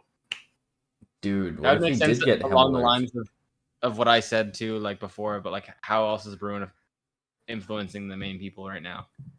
Like that would be a very good way of influencing Oh my the main god. character. Holy shit. Oh no. That's not good, dude. And they did make that connection between the Inquisitor already, but just saying that they're not really human anymore. But that's kind of different. That's the one thing. I don't know. I hope that's not true. But Foreshadowing. it definitely Loki, could be. Maybe. Yeah. Well, Or that Kelsier ghost is definitely either of preservation or ruin. Big prediction right there. But Big prediction. Because okay, the other thing that could happen is we have seen in Stormlight that like sometimes the powers aren't as strong when other people are there. So maybe spooks like fucking Renarin and then he can't be seen because the power of preservation is too close or something. With the ghost of Kelsier.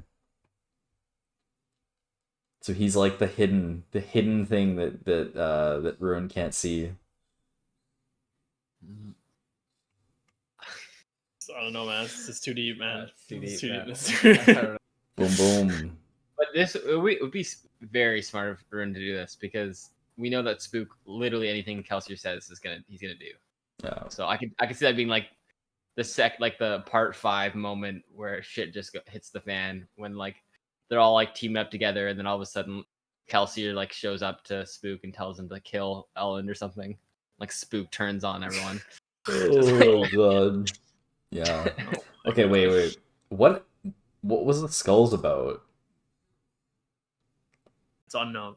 Unknown? Oh. Okay, that's It's to say like there's yeah, I don't know. But people obviously like it's about like go count the skulls, go count the skulls in the fire. You know that like obviously, right? Like I was pretty certain about that. Yeah. That's Yeah. pretty common sense. But yeah, I don't know. We're gonna figure out that. was That it guy- maybe that guy almost seems Kelsier's like a been boy, like- saving everyone. Maybe the ghost of Kelsier has been saving like a bunch of people in this town.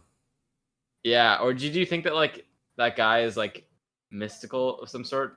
Turn. Like Dern is like kind of like a Yeah. like the sword master in The Stormlight, Yeah. or like Boyd or something. Like he kind Yeah. of seems like he might be like a little mystical. It kind of seemed like that might be the case too. Yeah. I have that same vibe as you. Yeah. Okay. Chapter 18, Zed, Breeze, Alarian, Captain Gordel, and 200 soldiers travel towards Year 2. And Zed decides to continue searching for religion. They pass some farms, and Gordel tells Zed of his family and life. Gordel leads the soldiers to Luthadel to resupply, while Zed temporarily takes his leave of them. Zed arrives at the pits of Hathsin, where the terrorist people have relocated to, and is greeted warmly by his people. Am I cutting out? There was like once, but it was pretty good there. Sweet. I think it is the background. Yeah, right. Nice. Good call. I thought it was funny when when Gordel's or Zed's like depressed and he's like, Reese is like, oh, man, it's horrible. And then Gordel's like, this is pretty awesome, eh? He's like, Yeah. Gordel has such an interesting take on things. now we do it because we'll starve to death if we don't, which is good. That's a good. Are we cutting out, Dylan? You seem confused. No, I'm good. I was just like reading back the intro from the previous chapter. Oh, okay. It's just funny. Yeah, it's like it's all he did save the world, true. The near destruction was his fault in the first place, but he did an admirable job, all things considered. At least he didn't release ruin to the world as we did. Pretty sad. Yeah. Even the Lord Ruler was better than them. Maybe it is Ellen, bro. He's fanboying over the Lord Ruler. True, actually. Yeah, and he didn't say, and then the person didn't say, Didn't say what? I released the, at least, Like Vin would have said, I think she would have said, Vin would have taken responsibility. Yeah. Well, she refers to them as we. Like, they remember how in one of the earlier ones, he's like, I refer to us as we because we basically were all the same person near the end, doing different things but all in the same tasks. Yeah, or something. So he's got that out to refer to we for the rest of the fucking books to be as vague as possible. Brando! Brandon!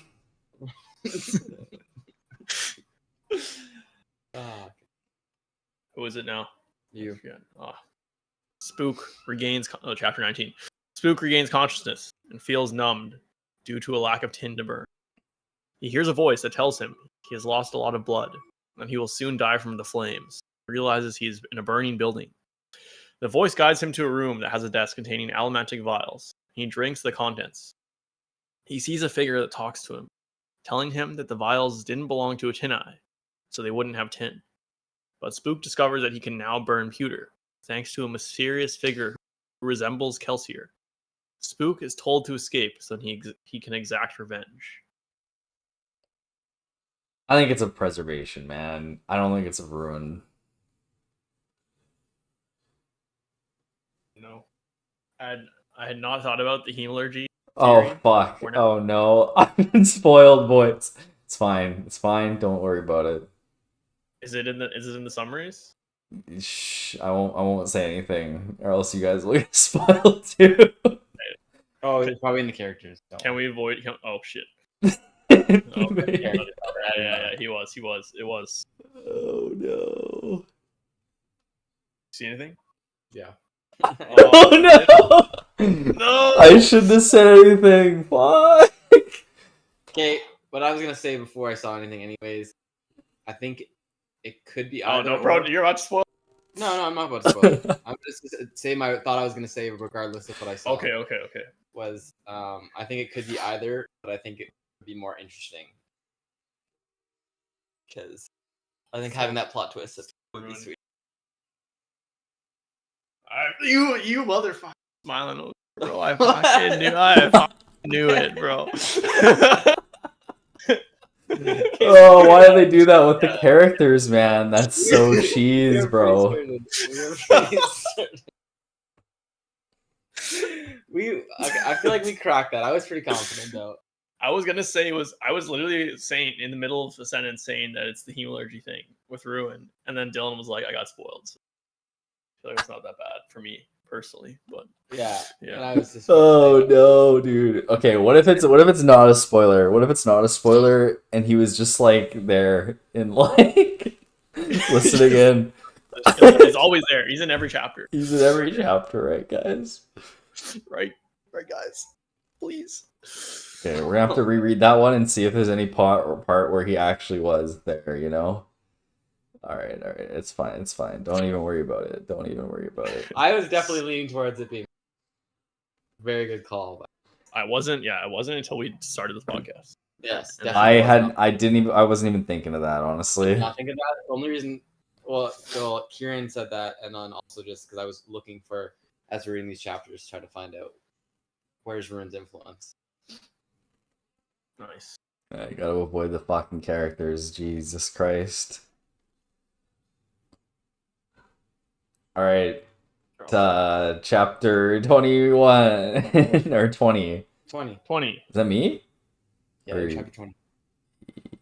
Yeah. Tensoon sits in his prison cell, feeling insulted that anyone would think he would try to escape. As various Kandra visit to condemn him or commiserate with him, he looks forward to his solitary confinement. Milan approaches him and tells him that he can challenge the second generation and that Ruin is conquering the lands. Tensoon is hesitant to rebel, but Milan's pleadings make him reconsider, and he decides to escape if given the opportunity. Though he tells the opposite to Milan in case of eavesdroppers, and she leaves him feeling angry.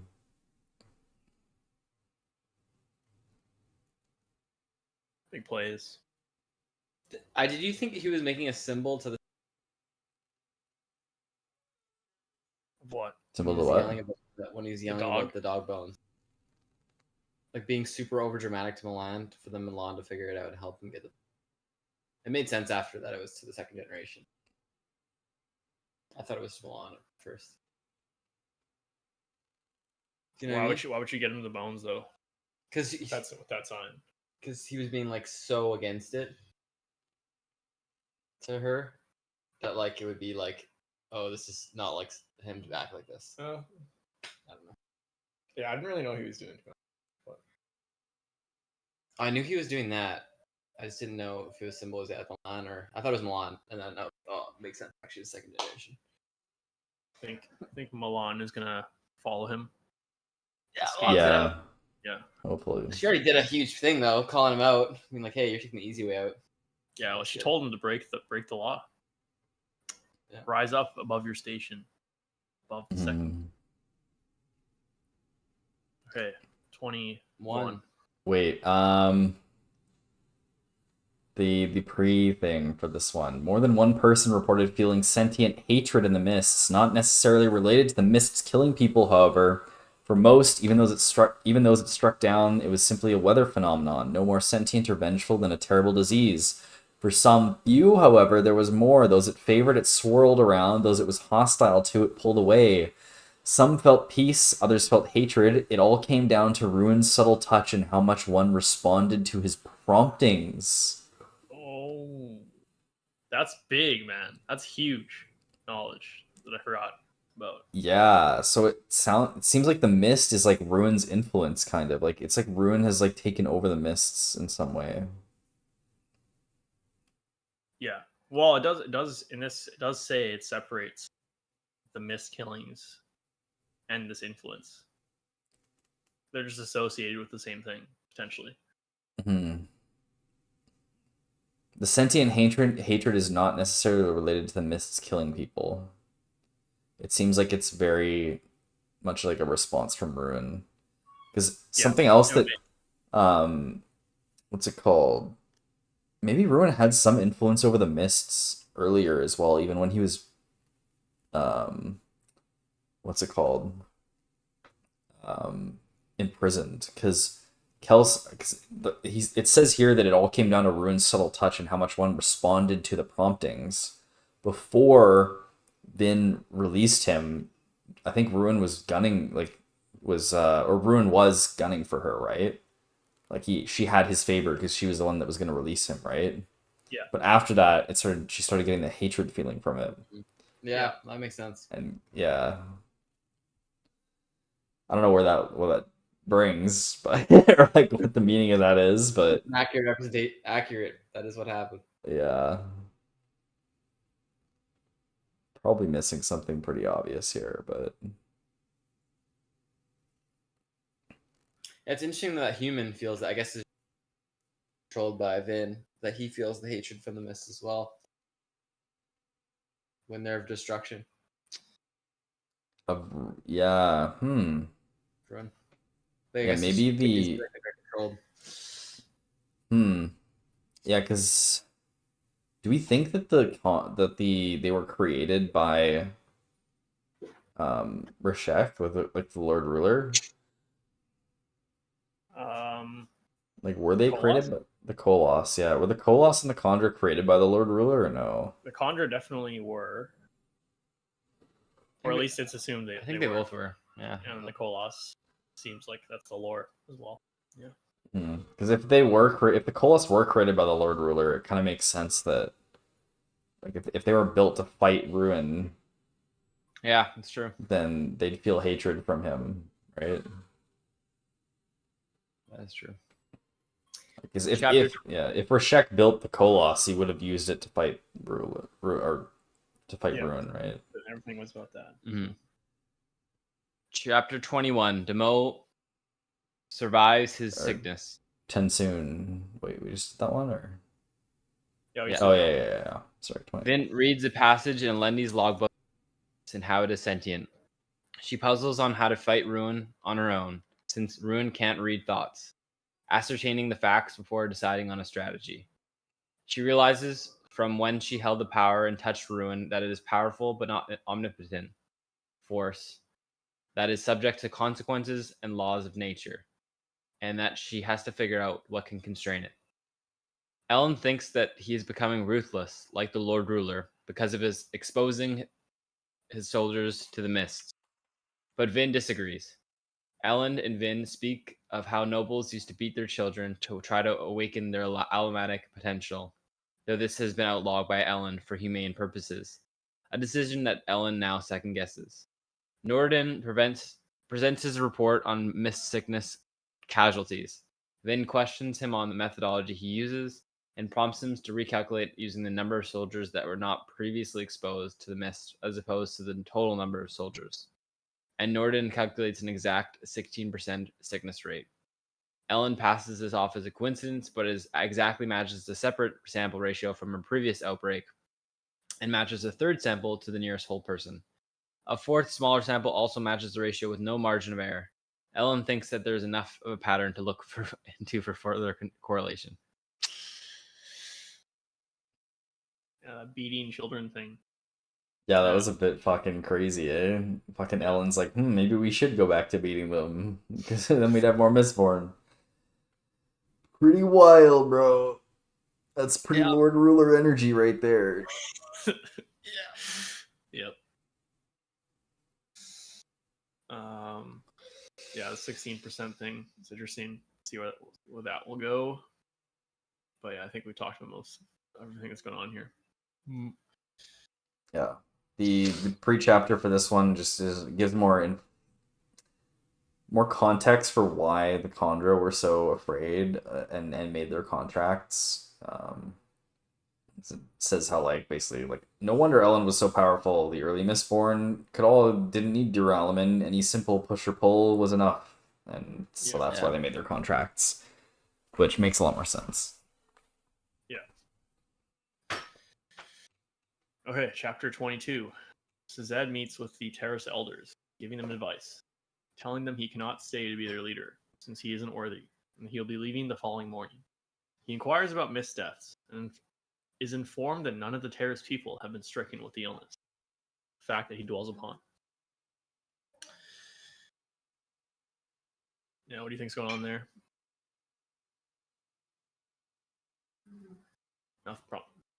Nothing probably. I don't know. I have no idea. Yeah. Oh yeah, wait, fuck. There's got to be something big there. Terrace people aren't influenced. There's got to be something about the Terrace people's history with ruin and preservation or something. Well, the Lord Ruler was Terrace, so Must be a lot of preservation within them. I don't know. That's Yeah, I have no idea how the thing's working with like the 16%. That's gonna be really cool to figure. I feel like it's gonna be a really interesting reveal when it happens. We're gonna be like, holy fuck, that's so sick. Yo, I hope we have that exact reaction. 16% of the letters in the book are A, bro. That's crazy, bro. That was the Bro, the 16th letter of every fucking start of the paragraph. Spoil Stormlight Part 10, Book 10, bro. Holy shit, dude. Yeah, something like that. Spoil Stormlight Book 10. Jesus Christ. Yeah. Truly a master of our time, Brandon Sanderson. Yo. Okay, boys. Another reveal. They're talking about how the most of the Lord Ruler's strength was his essential allometric strength, which was something that every one of the original 9 allomancers possessed. So we got 9 OG allomancers. And 1 extra orb, so I guess there was 10 allomancy orbs. Interesting. 10. I wonder how that links to anything in a different book series. Prediction hat. Which hat? The prediction hat. Even though I wasn't making a prediction. So Yeah. Okay, you gotta make a prediction now though. Oh shit, okay. You can't put on the prediction hat and then not say something. Okay, what are we talking about? The 10? The OG allomancers.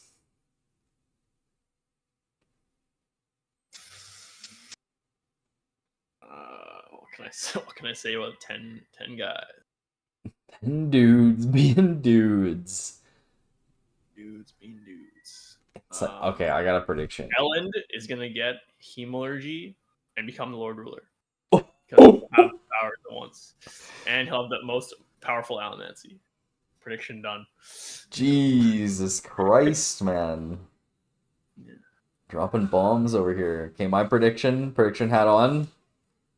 The 9 original, 8 of the 9, all of the 9 original allomancers are dead. Crazy prediction. I feel like that's actually a crazy prediction because Brandon not bringing one of them up and being alive would be pretty out of character. That is true. That is true. We'll see though. We'll see. Okay. Top 23, take it away.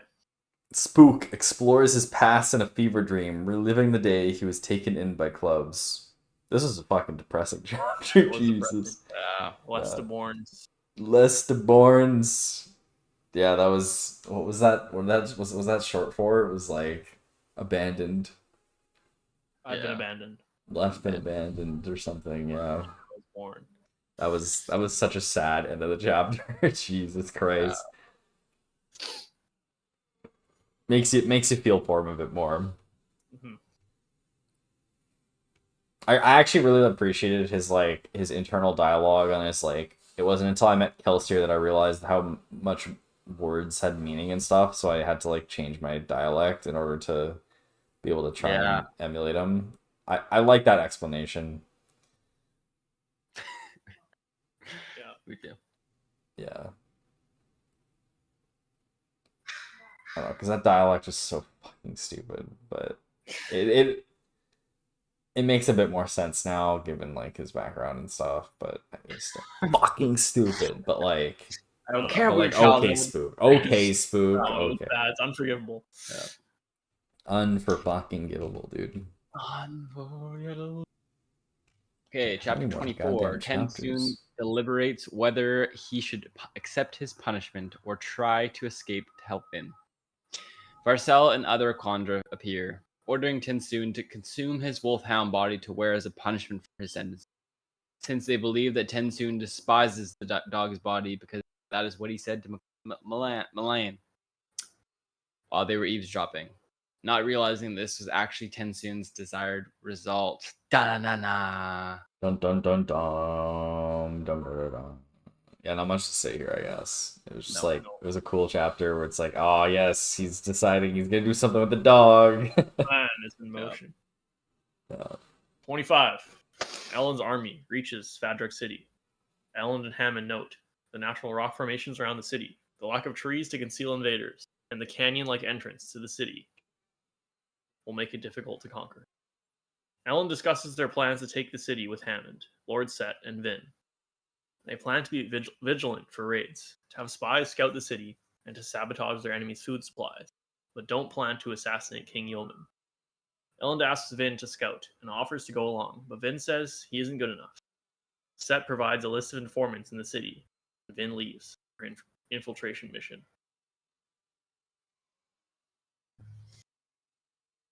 Dude, also, oh sorry, go ahead. I was just saying set up the next chapter, but go Yeah. ahead. Dude, the one before that, the intro parts. Oh, I'm all about the intro parts. I now believe that Kelsier's stories, legends, and prophecies about the 11th metal were fabricated by Ruin. Kelsier was looking for a way to kill the Lord Ruler, and Ruin ever subtle provided a way. Secret indeed being crucial, but they were manipulated because the Lord Ruler knew Ruin's goals and would never have released him, so Ruin needed other pawns, and he needed to die. Even our greatest victory was shaped by Ruin's subtle fingers. Yeah, it was brutal. That was brutal. Dude, that was so savage. Like not one thread that was left like unsolved, you know? Like I thought we probably wouldn't hear about that 11th metal and stuff for Yeah, Really you're at cutting all. out now quite a bit actually. oh shit, boys. That's not good. Discord is trolling us tonight. Yeah, you could try the background thing. Maybe. Except it doesn't matter as much for me because you guys don't need to hear, only they need to hear, right? Voice and video. Where is it? We just clicked. It's like that wave symbol by the right of the video connected on the bottom left corner. Noise suppression off. Alright. All right, 27, 26, sorry. 26. Dylan. Yep. Alright. Spook marvels at his survival and newly found thug ability. He notices a metal sliver in his skin from the sword he was stabbed with and prepares to remove it. But Kelsier's voice tells him to leave it as a sign of his survival. He leaves his lair at night. Wait, what? No. What? That's the hemalurgical spike. bro. Yeah.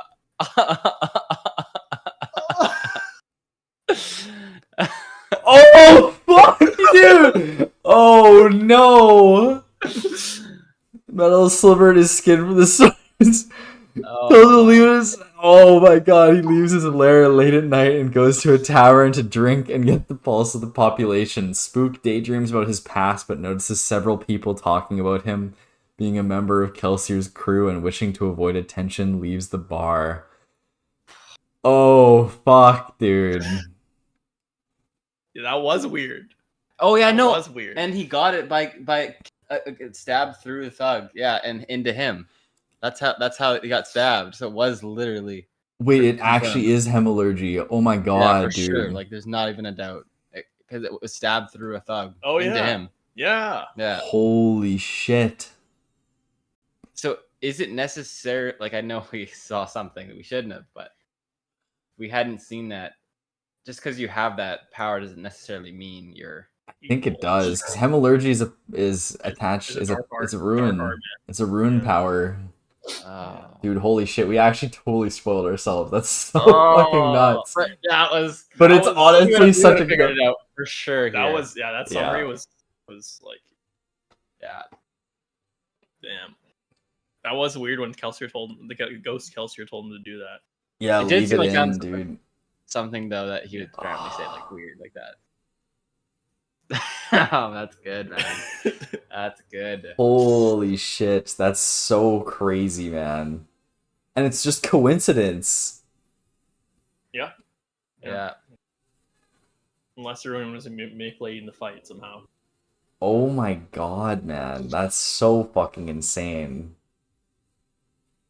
Oh my god. Alright, well, I'm just you guys both at the exact Yeah. same time were We both like, realized it at the holy exact shit! No.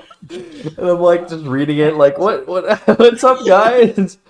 For a second I thought you just saw that the characters thing again. Oh, too good. Wow. Dang, can't believe we've never figured out Yeah. something this big.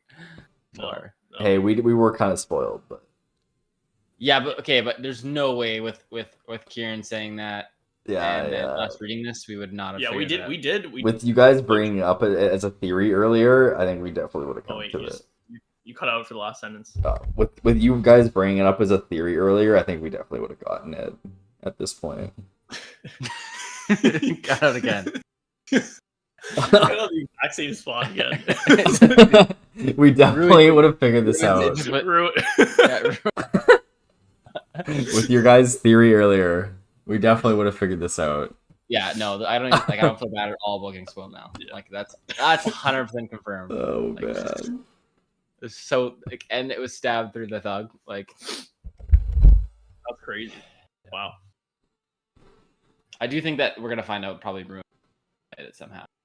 Like because that was so weird for Spook to like randomly talk to Baldra like that and like yell at her and then like I don't maybe not. I guess he was already thoughts for her, but Yeah. Oh man. All right. Someone want to take it away with 27, Rylan? Vin sneaks into Fadrak City. She scouts the city, then visits an informant that Set recommended named Slow Swift, who's a longtime associate of his. Slow Swift says that Yeoman is ruling well, providing stability and familiarity. Slow Swift also mentions that a ball is being held that evening despite the pending siege, and says that he won't provide information to help the invasion of the city at the cost of his soul. Vin counters that the stability won't last due to the increasing ash and the killer mist. Slow Swift relents at this and speaks of Yeoman's weaknesses, and Vin departs after paying the informant. Vin then goes to seek a second informant, a beggar known to himself to hum to himself. But when Vin finds him, she feels uncomfortable and decides not to meet him. She scouts Yeoman's palace, her former canton of resources building, and sees that is where the evening's ball is being held. She senses aromatic pulses indicating a possible Mistborn, but they vanish suddenly when she tries to locate their source. Then returns to the army. I thought it was so cool when she jumped back like super aggressively right towards the thing. Weird. I thought that was super cool how she did that. The end. Yeah. Yeah, freaking Slow Swift. Seems like an interesting guy. Yeah, he was cool. Yeah, like him being all like so deep and like wise and like having these like powerful like wise thoughts and opinions and stuff. And then Vin just counters him so hard, goes in like a paragraph rant at him, and he's like, "Oh, whoa, okay." Yeah, I think you just like hear her actually want the information for good reasons. Oh, okay. I took it that like he just He's not actually in Yeoman's side. No, but he's got his own. He's not gonna like sell someone out if he doesn't believe there's in whatever, you know. Like he's got some morals, you know. Yeah, I didn't think he had like the knowledge that until she said it, because I don't know how you would. I don't know. He doesn't want to give information to people he doesn't trust that they're doing something in his best interest. Yeah. I think. Yeah. What did you guys think that the elementic source was that Vin was being chased by? I thought it was a Mistspirit again. I thought that made sense, but it sounds like a lame theory. But Yeah, I also did think it was the Mistspirit. Kieran? Theory. Didn't speculate. Hmm? I don't know. Don't know. I didn't speculate on this one. I passed over it. I think it'd be ridiculous if it was like she very clearly. That I don't know how how Mistborn could ever know to do that. It's Hoyd. Toyed, bro. I was thinking that too, actually. But No. I don't think it really makes sense that Hoyd would, Be Mistborn. That, be a Mistborn and following her. It just kind of feels weird. or it was Ellen. Snuck in. Yeah, Maybe. yeah. Could have been Ellen, I guess. Yeah, that's one possible. Yeah. All right. He would be the one person that would know. Scroll down to chapter 28, guys. So you don't get spoiled when I tell you. Don't look at the characters for chapter 27. For chapter 28? No, for 27. Anyways, don't look at them. Don't look at the characters anymore. It's so hard not to when you know that there's like Scroll past them, spoilers you gotta right there. You know. Why are you looking at the characters, bro? I didn't. Okay. That accidentally showed up. The chapter 28 intro is about how gunpowder was a thing like 1,000 years ago before Rashek like hid it away the tech, which is pretty crazy. I think like it looks like they've No gone technological advances for 1,000 years. yeah. Alrighty. Vin tells Ellen that she thinks she saw or felt the mist spirit in Fadrix, and they discuss his intention to oppose Ruin. Vin states that it is much weaker than Ruin, and she doesn't think it is related to the mystic. Vin talks about her destiny as the hero of ages. Ellen says they have other priorities, and this prophecy proclaiming the hero could have been corrupted by Ruin. Ellen says he will do what he can to help stop the Ash and save the world, according to the prophecy. Vin says she can't share her plans aloud for fear of Ruin discovering them. They discuss their trust for each other despite trying circumstances, and Vin tells Ellen to investigate the statistical anomalies, the mysticness, but to be circumspect in revealing his findings.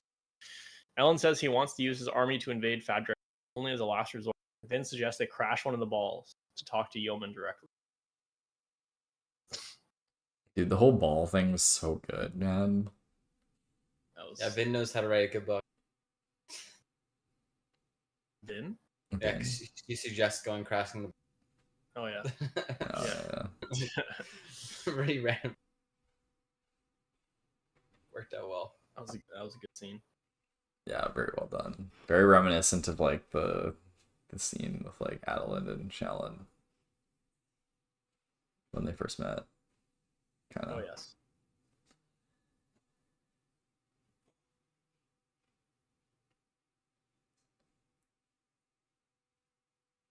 29.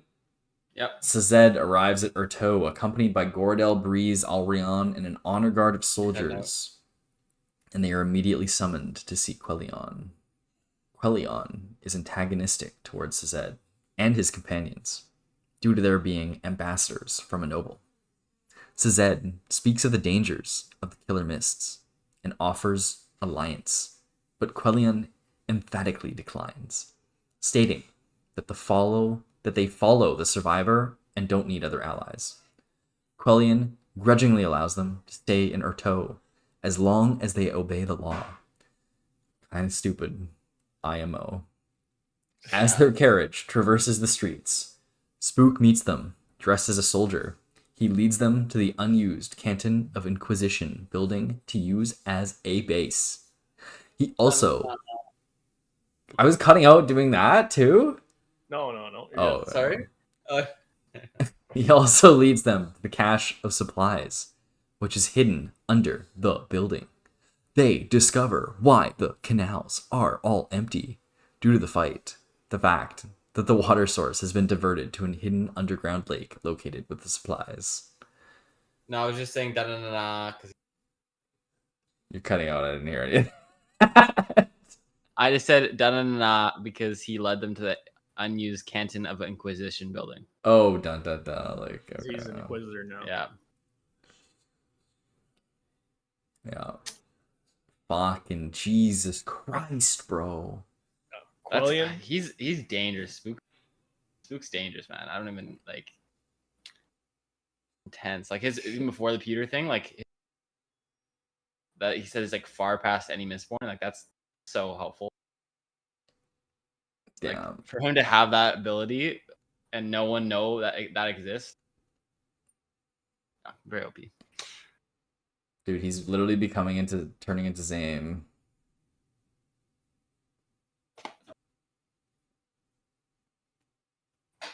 No, you can't get water. Fucking dude, Spook Zane 2.0 boys.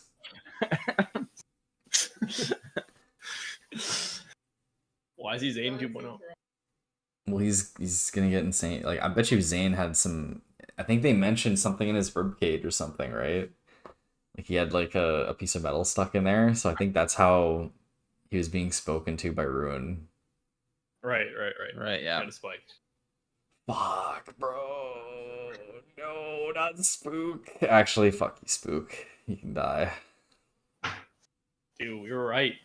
Spook's the main villain. Dude, actually, Here it holy comes. shit.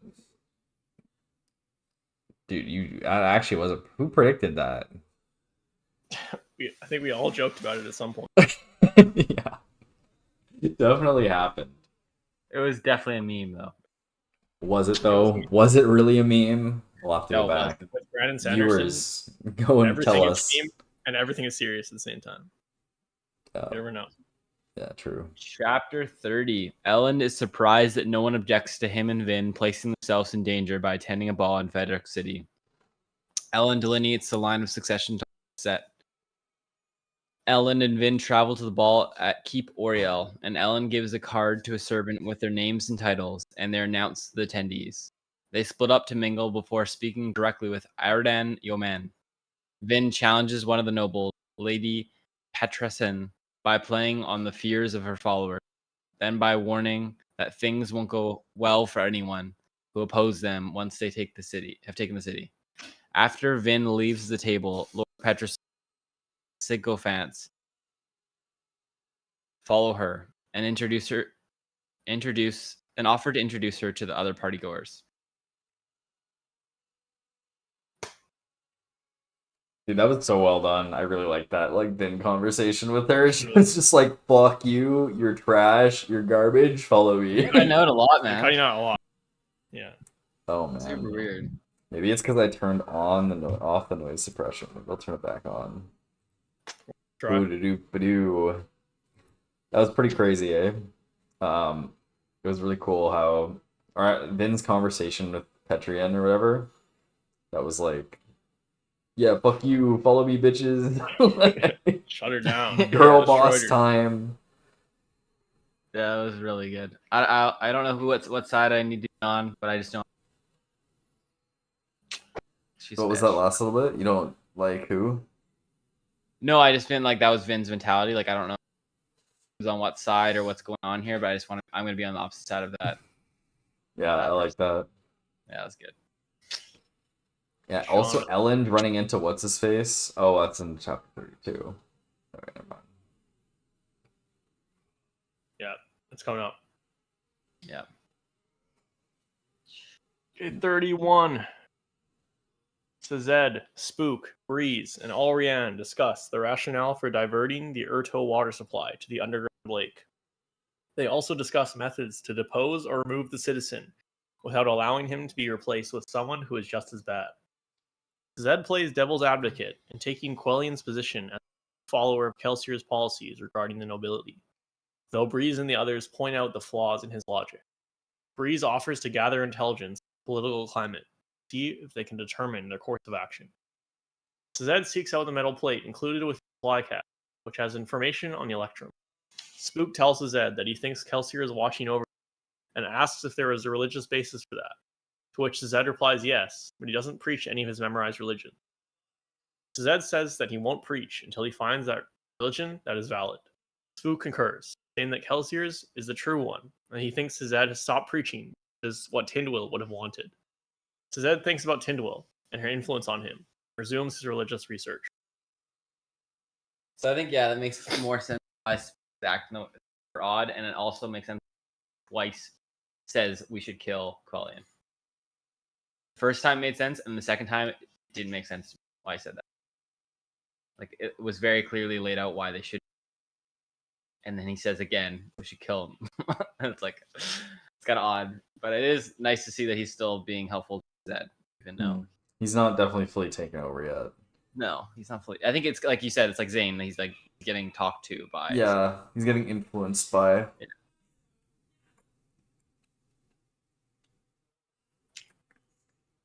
Dang.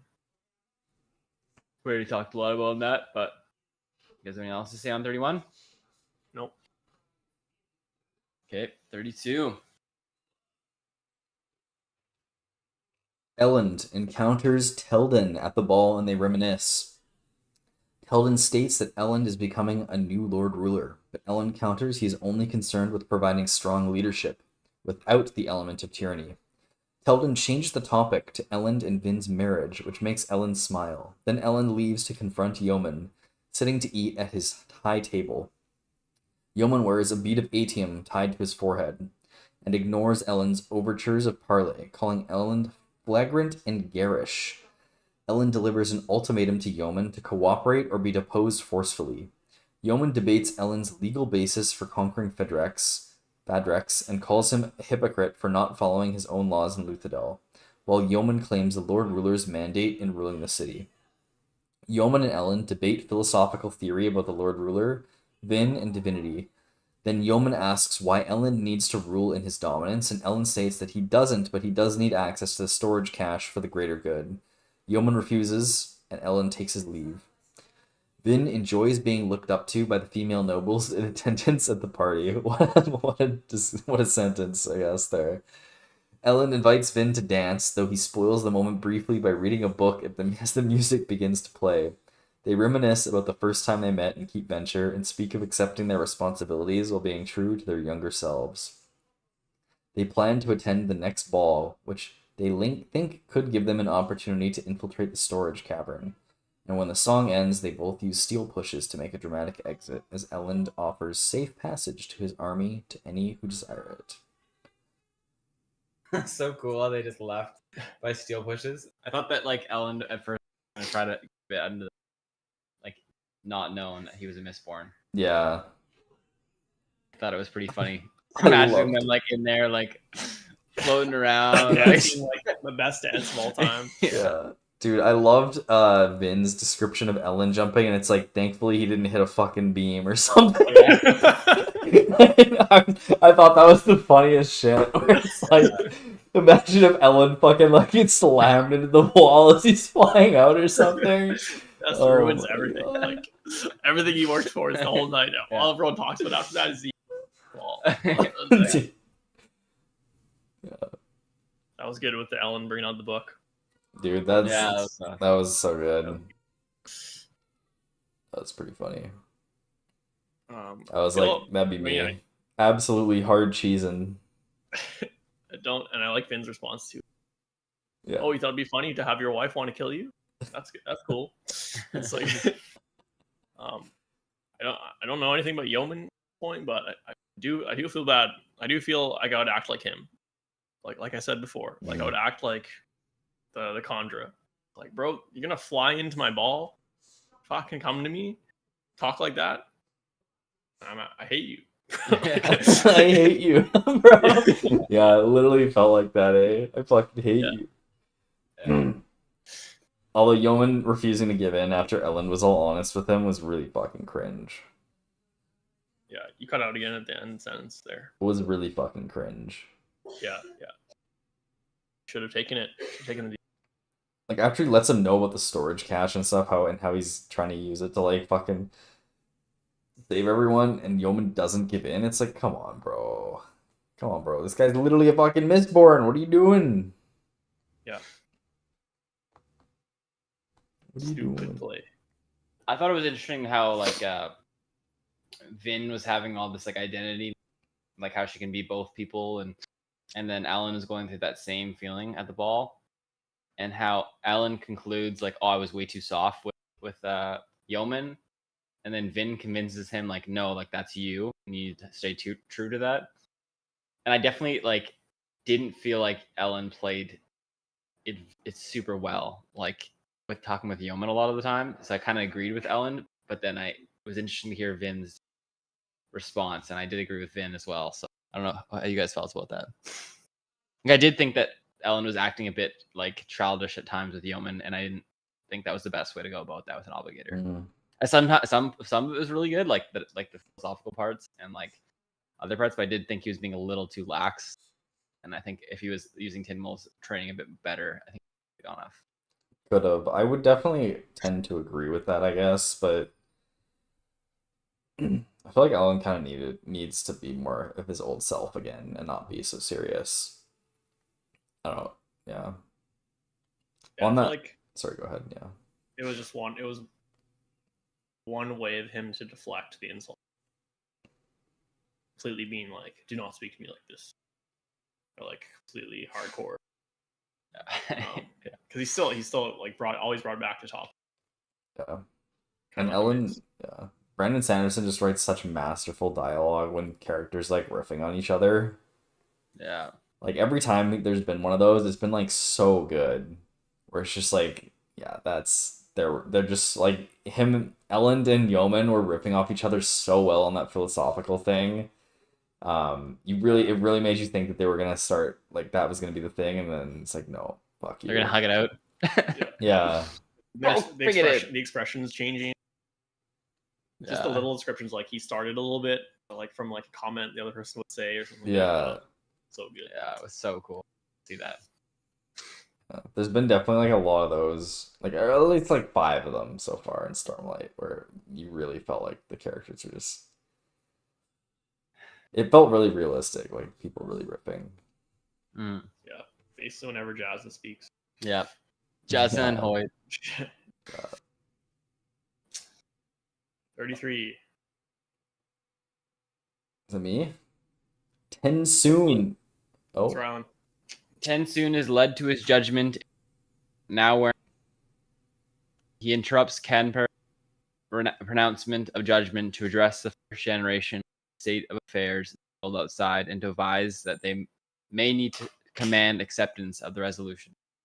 Kanpar is ordered to continue judgment, and he sentences Tensoon to imprisonment for 10 generations, then death by starvation, for the crimes of rebellion and endangerment. Tensoon escapes, using the superior dexterity of his familiar wolfhound body to easily evade the aesthetically styled but impractical conjure guards who are not able to restrain a conjure that is able to keep pace with a Mistborn. Boom! dude, this was so epic. I can't. The second this podcast is over, you know I'm reading all of part 3. I'm so hyped, man. It's gonna be the Tensoon Vin reunions. Saying Oh my god, I can't wait. I cannot wait. I wonder if Tensoon will help, like, connect with the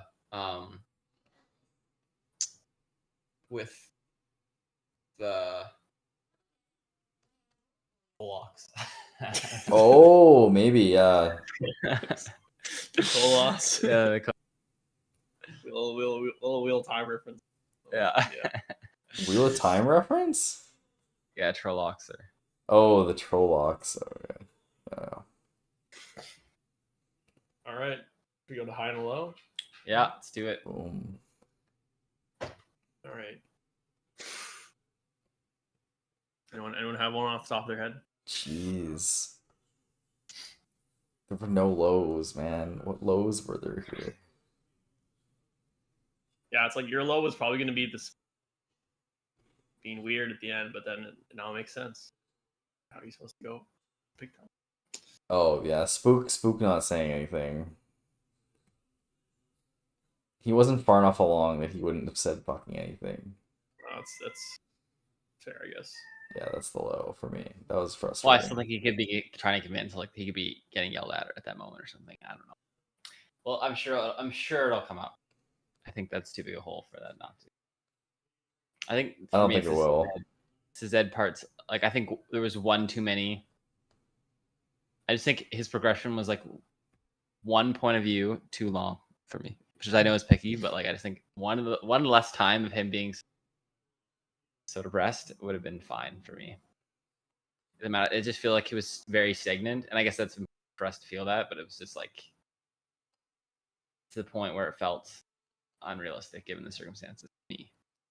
I don't know. I felt like he made progress like every time.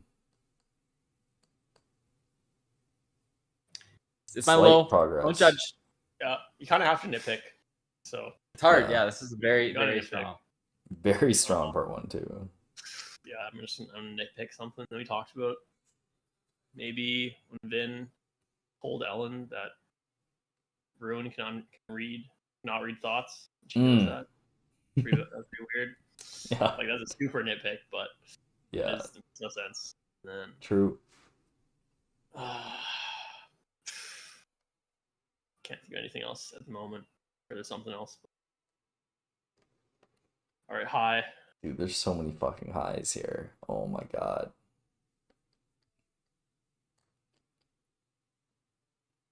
What is the highest high? Okay, which point of view was your favorite? Starting from there, and you go from there to the high. I don't think it was Spook. I really like Wasn't Spook. It wasn't soon for me. No, it wasn't either. Zune. It wasn't Zed. I think it might be Ellen. I think it was Ellen. I think for me, it probably was the scene overall. I really liked how they played into the scene was really well done. To the ball scene? The conversations were interesting. The internal dialogue of reflection on who I am as a person for both Vin and Ellen. Yeah, the character bonding Plus, moments. yeah, the between them. character bonding moments between them, and reflection of the times they had before. Plus, the conversation that he had with Yeoman was very, very masterful. Like, very well done. Plus, like, just them being like magical in front of everyone, like trying to intimidate them and doing such a good job. Like, I think that whole scene was really well created. I think. Yeah. Yeah. Plus just like all the craziness around it that they're fucking having a ball inside the city that they're Yeah. sieging. It's just like, yeah, I can't disagree. I think that's probably was the best part of this book. When I think back to like whose point of views that I like the most though, I don't know if I did like Tensoon's the most, but I was most excited going to Tensoon's parts, I think. He has so much potential. Yeah. I also think he had the biggest difference in like for me in excitement in reading it versus excitement in these summaries about Tensoon. Yeah, the Like, biggest there's a lot difference. more. Yeah, there's sure, a for lot sure. more exciting reading it. Yeah, Also, I just think the not a pacing. lot happened in the Tensoon parts. No. So it's a bit They're hard to pretty like short chapters. yeah, they were pretty short and a lot of it was just like giving more like I don't know. I think a lot of the reason we like the Tensoon parts so much is because we were so excited to see more of him, but not much actually happened in part 1 and 2. Yeah. So like Yeah, looking it's back, I'm like, very stretched out. it was story. kind of cool when he escaped, I guess. But the acid part was cool when he first like Yeah, they were that's pouring true. acid on him, and It's he, like judgment. yeah, Yeah, That that was was cool. very cool. He has a cool moment. and him like convincing him that the bones are bad. Like I think every part, but yeah, I think they're just shorter and there's just less to get into. And They were a good like pacing key, like trick. It was Mm. just like whenever we got back to him, a short chapter. Oh, Story. I know my favorite part. You guys know my favorite part. The pre-chapter fucking Yes, paragraphs. So- These were the best ones you've ever seen. so strong. I can't believe he continued that up. Where they So long Yeah. too. They were never like they weren't like they was, if he could have made like 2 of those like all like for the first 2 parts and just broke them down by like sentence, and it would Yeah. have been still incredible. that's true. That's but like true. he literally put that like would have been something that a paragraph or 2 for each of them. So much information has been given to us Yeah. in those. Dude, it was so nice finally getting some like Cosmere info, you know? Like, oh man. Yeah. It was so hype. my high. The opening. I picked the opening. Yeah, it was. I was super considering strong. that too. Like Super that battle with Elend and Vin. Yeah. It, like such a good opening segued us into this timeline, this era of the Mistborn trilogy. Started with some random farmer town. Like, who is this guy? What is this perspective? And you're just like, boom, you're in it. That happens so often Yeah, and especially in Brandon Sanderson. in Brando books. I mean, I was specifically saying in Brando books. Like, Part 2 or Part 3 Mistborn, Rhythm of War, 100%. What other ones started like that? Are there any others? I can't. Those were just like the latest ones that I remember. Way of Kings kind of starts like that with like a round down. Yeah, true. Way of Kings starts with Kaladin, right? As a kid? No, it starts with Or it starts with like a random kid that dies. Zeth. Oh, yeah. True. And Kaladin say yeah. Words of Radiance, I don't think did. Oathbringer might have. Oathbringer might have. I can't remember how Oathbringer started, but no, it definitely wouldn't have been. But yeah, it's a very common trick to like Yeah. have what's going on happen to some random person and then bring in the main character. Yeah. So Well, Mistborn 1 was also like that. Yeah. Yeah. Mistborn 1 was like that. Yeah. All right. What are the other ones? It works. I mean, It works well. yeah. Best movie moment, 100% the ball. There's no contest there, I don't think. You're probably right. In terms of like the potential, like how many Oscars you could give out, and for one scene, it would be that one. Yeah, in terms of like guaranteed to be incredible, the opening would be like incredible. Like it's pretty hard to mess that one up. The ball scene, a lot of little intricate details. The opening scene of what we'll be talking about after the critics and stuff. Yeah. Like, it would be the Saving Private Ryan moment of the movie.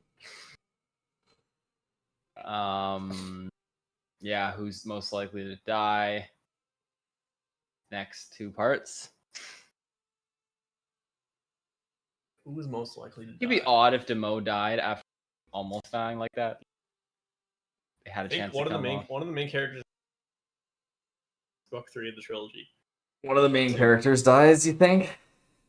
Like Ellen dying. Bro, I was just gonna be like, Ellen again, boys. We're tripling, we're quadrupling down on Ellen being the next death. I think Breeze might die soon. Yeah, fuck it probably. He's Breeze too happy might. now. He's too supportive of Sazed. Yeah. I can definitely see him dying. One of Breeze, Ellen or Sazed. Or maybe Ham if Brandon Sanderson's feeling like an easy kill. Yeah. So I don't want to.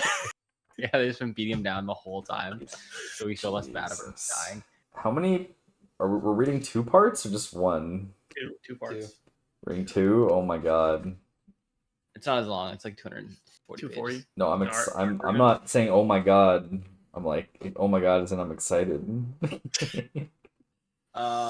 I think that is some things I can think about. I know it's getting late. All right. Should we wrap then? Wrap it up. Boom, let's wrap her. Dude, the second I get off this, I'm gonna be done part 4. Tomorrow we're gonna chat. Tomorrow, message. I'm gonna give the chat message done part 3. 1 a.m. Right, 1 a.m. Awesome chatting with you. Cheers, boys. Great. Great podcast. Hopefully the audio quality was this time. I checked early on. It was okay. It seemed good. Okay. Sweet. Yeah, I don't know. We got to figure out why you're cutting out. It was only in the last hour. Yeah. The noise suppression makes sure. I don't know. It's I weird. turned it back on, so It was happening in both. yeah, weird. I think it's a Discord thing. Like I think Discord's just cutting out a bit. Because it was happening for you guys like quite often as well. So Yeah, the noise suppression thing seemed to help, and I think that makes a lot of sense. it kind of did, but also like I don't know. It was weird. It wasn't. I don't think it was the noise suppression thing really, because it wasn't cutting out for most of it. But you So I said think you it's made a just- connection that it was mostly me, and you thought I was speaking fairly monotone and consistently, like just not pausing. So that would make a lot of sense that the noise suppression would cancel that out. I was thinking that at the time, but Well, also didn't help when it you- ended up cutting out Kieran a bit as well. But I'm not like you guys were speaking for the same length earlier on in the podcast, and it wasn't like cutting out then. So I think it's like related to Discord, like going like the connection maybe getting a bit worse. Yeah, maybe we should move it. Maybe we should try moving into Teams No. or something. Teams, bro? Who uses fucking Teams, bro? My work does. Dude, use Yeah. Slack. Or Slack, sure, but try something else maybe. I don't know. Continues to be an issue. Yeah, All right,